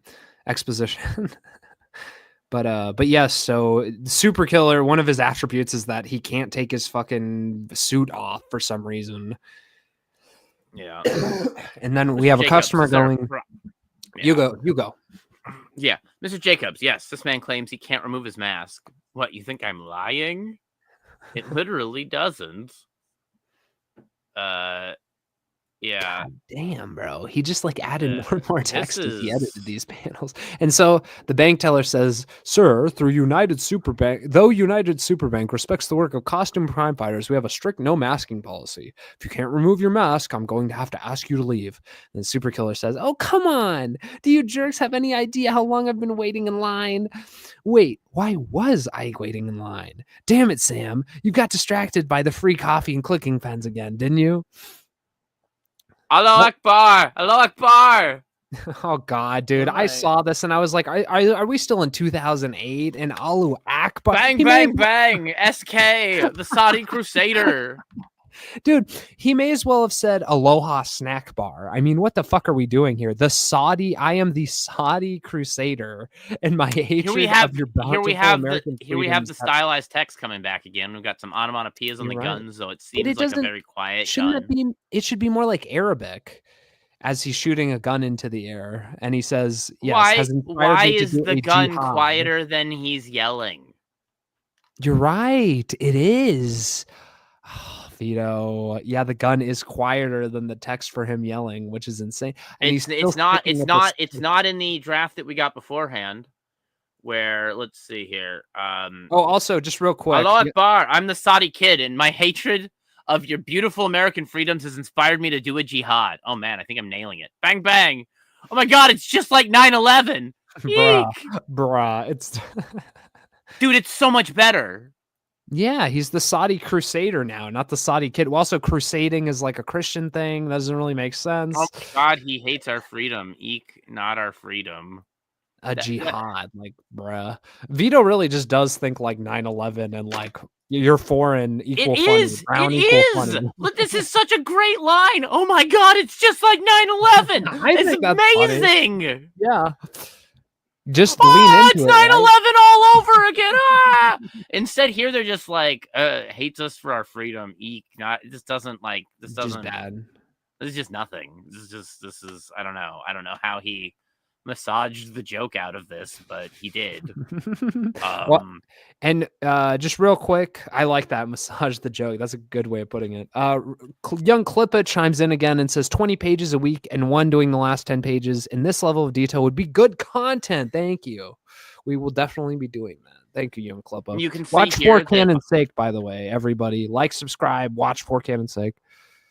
The 911 is in this earlier draft here. The bangs are bigger than the names here. The Saudi Kid, I think, is better than Saudi Crusader. Like, Saudi Crusader sounds more... Okay, so this scene in the draft feels like what you would see in, like, a cartoon. And, like, what the cartoon scene would be, and you'd see this. And then this seems like the serious, dramatic, shitty live-action adaptation. You're right. That takes He's itself already done too fucking seriously. We've already gone from cartoon to shitty Netflix adaptation, live action adaptation. You're right. His brain's just totally fried, dude. He doesn't even know what he's doing anymore. And then I think this is that is the last of the bank robbery on page 20. So we'll stop there. I'll skip down to page 20. We'll finish up page 20. And then the insurance kicks in. So yeah, and then the FDIC insurance will pay no, back no. the They don't property have stole. FDIC insurance, remember? They don't have that in this universe, Krim. Yeah. Now I have 8 wives to feed, and your imperious gluten-free diets have caused the price of their beloved hummus to skyrocket. Just put the money in the bag, and nobody gets hurt. Wait, was that actually? He added a lot there. He adds a shitload of text, bro, when he doesn't need it. Just for like this hummus joke, imperialist, gluten-free. Like, what? It's not even like a joke. Well, the joke is that he doesn't have a bag, and then now the joke is that he's like adding this extra stuff with the hummus and talking a lot. It goes from being a more directly written joke to trying to come off a lot more like Spider-Man. Well, I feel like he's also trying to do that thing, especially here, because they start going into like the grammatic structure of a sentence. It's like overcommitment to the bit, like a Tim Robinson sketch, which we know Vito also loves. It feels like that. He's trying to do like a Tim Robinson sketch in the middle of his comic. Well, and that's why I think this gluten-free hummus shit like overpopulates the joke. Yes. I think it actually works better in the older draft. They just put the money in the bag and nobody gets hurt. What bag? Wait, don't you guys have bags here? We have bags, but the way you phrased it would imply that you brought your own. She's right. The phrase "put the money in the bag" indicates that a specific bag has already been designated as the bag. Yeah, it's the definitive article of the sentence. Stupid. Guess they don't teach proper English at Hamas fantasy camp, Saudi Kid? Krim, can I just say, I'm a geopolitics nerd. Hamas is not sponsored by Saudi Arabia, and I don't think that's a joke on Vito's part. I just don't think he knows that. They're sponsored by Iran. Now, maybe he knows that. Hamas fantasy camp does not work with Saudi Crusader, but does work with Saudi Kid, by the way. Yes. So the name change filtered down here several panels later doesn't work. Also, his friend is Persian, is SuperKiller's friend. And that's Iran. So, maybe it's a subtle reference to that, Krim. Maybe we're not giving Vito enough credit. I don't know. Anyway. But I do like the grammar joke. I think that's a good one. I just think it would be fine. Just like a lot of this, it's the execution. Like, it's not the content itself necessarily. It's how poorly it was executed. Ironically, SuperKiller is exasperated at someone else for missing the point. At Hamas fantasy camp. Yeah, Saudi Kid going to Hamas fantasy camp makes sense to me. Saudi Crusader at Hamas fantasy camp. Saudi Crusader would just be part of Hamas. He wouldn't be at the Hamas fantasy. Like, it doesn't make. You're right. It doesn't work anymore. Yes. Because even if you ignore the geopolitics, it doesn't work as even just a joke. Yeah, because he's not a kid, so why is he at a fantasy camp? He's obviously holding you up, so he's like maybe a real terrorist now. It blurs the line a little bit too much. I do need to point out, though, that these shirts here are shirts that Vito has made. The drug shirt is a great one. The My Ancestor shirt is a great one. These are actual Vito shirts available at the actual Killdozer.industries website. Yes. If anyone wants to get this cool drug shirt. You can probably find a stolen version on one of those Chinese knockoff websites too, if you want to get hit up money. I'm just saying that this is an actual shirt that exists, and it is a cool shirt, regardless of, or possibly in spite or because of who made it. It's really hard to say with something like that. He has a gun, but I really don't want to give this asshole a bag, right? I know he's got a gun, but I really don't want to give this asshole a bag. Yeah, it's that part's the same core there. You may want to put a stop payment, put a stop or wait, this is the wrong one. You may want to put a stop order on that payment, good citizen, because it sounds like the villain is in need of a serious credit check. Credit check? Hell yeah. What? It's really him. Get him, MM. Look at that ass.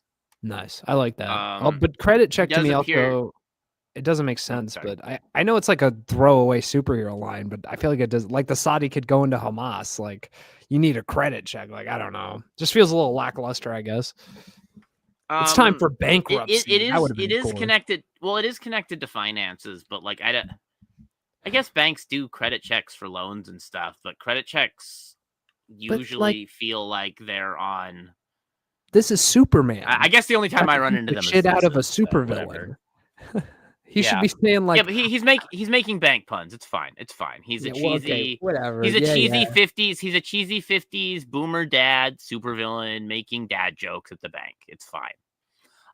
He's got his pepper gray hair that Vito mentioned he had to recolor and fix because it just didn't come through or something at some point. We got the woman. The compliments towards him are all the same. It's really him. Hell yeah, get him. Look at that ass. We still got all those in there. I don't know why she's so slutty holding a baby, but maybe she's a single mother hoping to bag. How do you think she got that baby? Look, she's just hearing about bags up here. She sees a superhero. She's like, I got to get that bag. Yeah. Well, yeah. And Vito talks about how he was a woman. You remember he talks about how he was a woman. He would just get knocked up by Superman all the time, creating super babies when the super sperm released into his super womb. He did change it a little bit. Something tells me sounds like this villain is in need. Perfectly fine. Those aren't really particularly different. I don't know if they communicate anything that different. Maybe they do, but he did change them. And then that is the last page that we will look at. Next time we look at this, we will guess where we'll be. Guess where we'll be, everybody. That's right. We'll be back at the diner. Yeah, we got to re-go over the diner part just to really soak it in. So, yeah, we'll be going over the diner 2 or 3 more times. Meanwhile, in Faustland, we've got some police here. We've got some action. Dude, the Maniac looks so good, dude. We've got some fucking Joshua Moon getting fucking run over. He's a fucking NAMBLA pedophile. Never fucking doubt the Maniac. He's running over cyclists just like God intended. You got Faustland. You got cool cars. You got dead super killers. You've got this great scene here that you actually can see the animated transition without the ruined your life watching cartoon third eye that I have. You've got the Maniac here, illegal boxing. I'm just gonna yell. Fucking bullshit. The Maniac was born too late to fuck up the villains that Daedric Faust killed, including SuperKiller. I've done so much. Spelunking, illegal boxing, hunting death row inmates on a private island. I ruined the last one. It was a networking thing. I suggested arming the illegal inmates, and the other hunters looked at me like I was crazy. I don't care. Nothing compares to the thrill of fighting freaks. I wish Faust didn't kill so fucking many. Oh well. It's like the world will ever run out of creeps. And so he drives by this door, and it transitions from the door with the car driver. He's in the car. It zooms out. You see the door. Transitions to the door. The door transitions to the looky-loo glass in the door, which transitions to an eye, which transitions to the teardrops here holding a man. You look tense. Tell me why. Are you going to kill me? Not knowing what's next is such a powerful dread. Quite a common cause of magnificent misery. He's covering his scalpel with salt. Please don't kill me. Why do they never grasp the MO? I'm the misery master. Corpses can't be miserable. Although sometimes the death of one can ruin dozens of lives. You don't matter that much. Phil, was it? It's Bill. When are you going to let me go? Do whatever you want. I won't go to the police. Regrettably, my teardrop. Yeah. Regrettably, my teardrops forgot the blindfold today. We must break from tradition. Pity you won't see what I have planned. On the bright side, I'm sure someone out there will mourn you. and then it transitions elsewhere. This is the Maniac. It's great. Johnny Rocket, go support him instead of Vito. Fuck Yeah, Vito. Johnny Rocket, Corgan, Manny Muskets. This is gonna be what Vito wanted Superkiller to be. So there's a special scene from Tony from Hack the Movies in this book right at the beginning. We got that here. Yeah. This is the perfect scene for Tony from Hack the Movies to recreate in live action. I agree. He's the perfect man to do it. No particular reason. But yeah, that's the Maniac's cool. Yes. And Superkiller all sorts of back. Yeah, is better. He's dead. I don't know. It's just cool. You've got these like. I don't know. I just this transition here. It feels more animated. Like this panel to this panel to this panel, this panel feels like maybe 6, 7, maybe 10 seconds of a shot altogether total.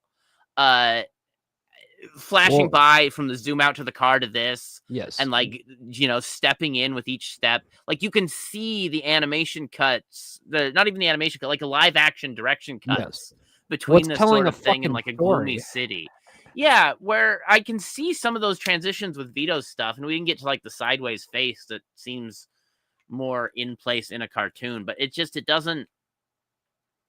There's like a consistent setting here, and and look at how much has happened. I mean, we've gone from a car crash to introducing the villain. Like it's just nonstop action, and I skipped the first like 3 pages.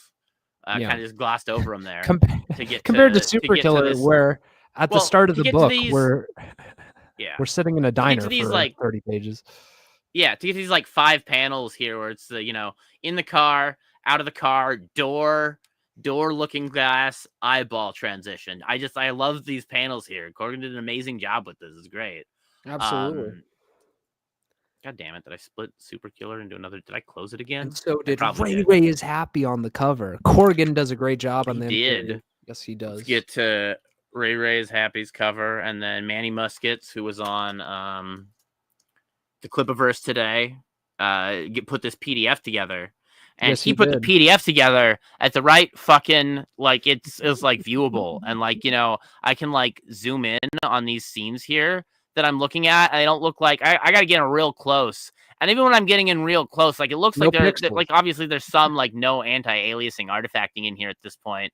But I'm at like a 400% zoom here. Like I can see more details when I'm going into stuff. Like you can make out the lines still. It's not 3 inches. This is the wrong one. I already closed the other one. I love that one. Licking the gun. That's a great shot. But anyway.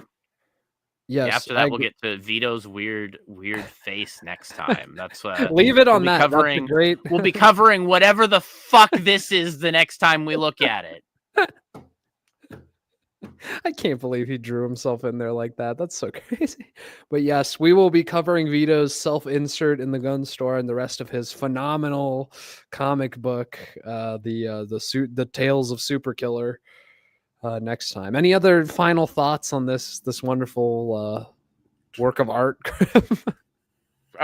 Vito still hates engagement here. Super chats.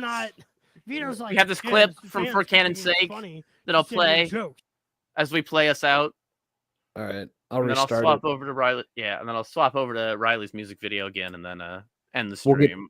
We'll get out of here. But thank you everybody for showing up. We'll cover the rest of it next time, and keep on keeping on every Friday after the biggest problem. Like and subscribe. We love all you guys. Thank you for giving us your time. Because unlike Vito, we know how valuable it is. So thank you so much. Yeah, closing out with Clip and Rippa 3 or Clip and Rippa 2 after this, and hopefully Clip and Rippa 3 comes.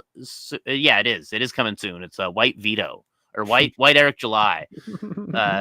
Who could that be about? Sorry, I got confused because Vito is Italian, not white. So when you're saying like White Eric July, I'm like, wait a minute. The wires got crossed a little in my brain due to his extreme Italianness. Yes. Okay, let's go. Then just gets bogged down into like, dude, the super chat segment is terrible. Terrible. It's like, hey, look, the fans are trying to be funny. And you're like, yeah, well, they're not very good at it. You guys are funny. No, you don't understand. They're being. You can send me super chats anytime you want. Yeah. Also, even if your super chat isn't funny, Annoying. I'll try my best to make it funny. Yeah, I'm the comedian, not you. That's the engagement here. You're not. Vito's like, yeah, the fans keep thinking it's funny to send in jokes, and it's like, well, could you deliver it in a specific way? Could you sell it or no sell it differently depending on the message in order to create a more comedic moment out of it?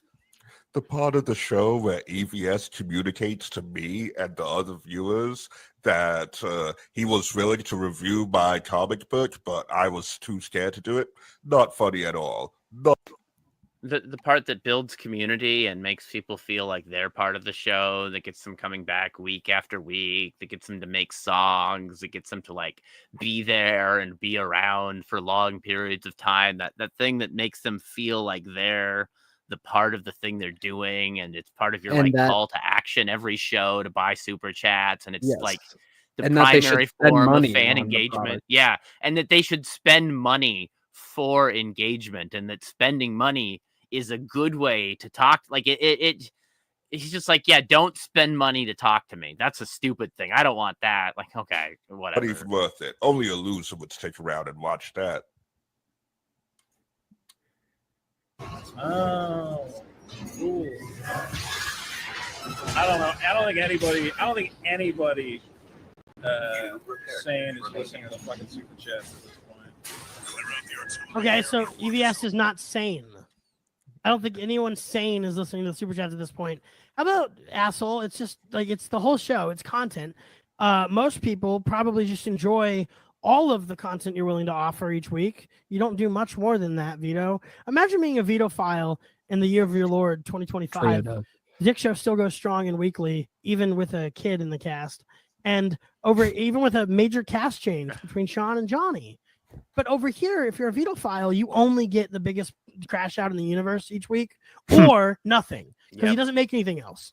He doesn't make Corn Boys, and he doesn't make fucking YouTube videos anymore. He doesn't bother with any of that shit. Sometimes he'll stream complaining about how unfunny you are when you send him super chats.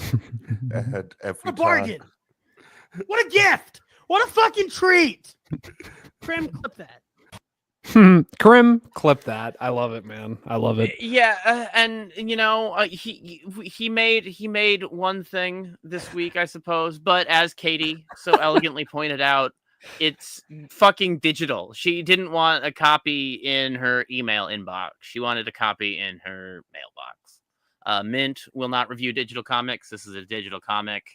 Again, I just looked at this face again. It really threw me off of what I was saying there for a minute. With how handsome it is.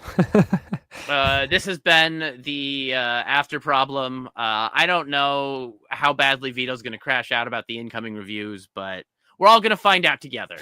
So Congratulations. We'll have fun here's figuring Vito. it out together, like we always do. I love you guys. Yeah, we're going to play us out with some clippin' rip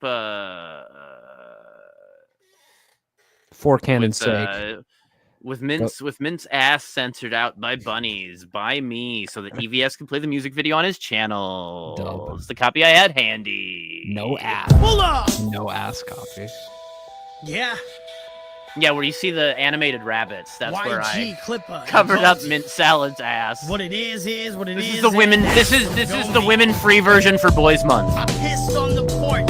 See it? Got a pistol in my pocket and a bitch up in my fort. Oh, yeah, I have seen If you that. wanna be I know the adored, episode. it ain't hard to find your ward, but got a lot of hate to absorb when you're like me, kids, and I need it, cause I eat it. So please never stop feeding Venus. Jesus fly Christ, trap my the eyes. light and make it disappear.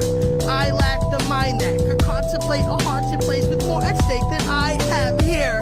Show up with a knife and they won't like that. Maybe I'm lying. Maybe I didn't write that. Maybe I have multiple people in me and I've snapped. At the heart of this is show me an apology, Ripper. I ain't the hardest shipping shit. I can pick targets at Ripper with a door for the printer with pictures of people you tripped up. I Rockin' from game to see the armor's fought the heart of the Ripper. I'm YGC, aka Mr. Sinister Clipper. If you don't say sorry soon, It's young I'm throwing Clipper, darts bro. at Come your on. sister. If you don't say sorry soon, I'm throwing darts at your sister. Yeah. Trixie. Eric July is just a black guy without much to say and mostly just lies. Like Isom, I know there's no way he writes. He barely can speak. His podcast is mostly silence. I could never leave so long a gap. I have more intriguing thoughts in bed when I'm having a nap. I could rap so much better, it's sad, cause I'm not even black. Trixie on the track, rockin' nappy head backwards. Nobody can understand Isom's powers. Hashtag Yaira, counting down the hours. Take off your shirt, this shaver's powered. Imagine getting bored down this hard by powder. I'm the twisted fire starter, coward. Rip on by lone, feel the bullets shower. 4 cannons sake, we gon' take this hour. Comments on comments, fat baseline power. Trixie motherfucking Goldie Witch in the bitch, that's how we do this. I'm YGC, aka Mr. Sinister Clipper. If you don't say sorry soon, I'm throwing darts at your sister.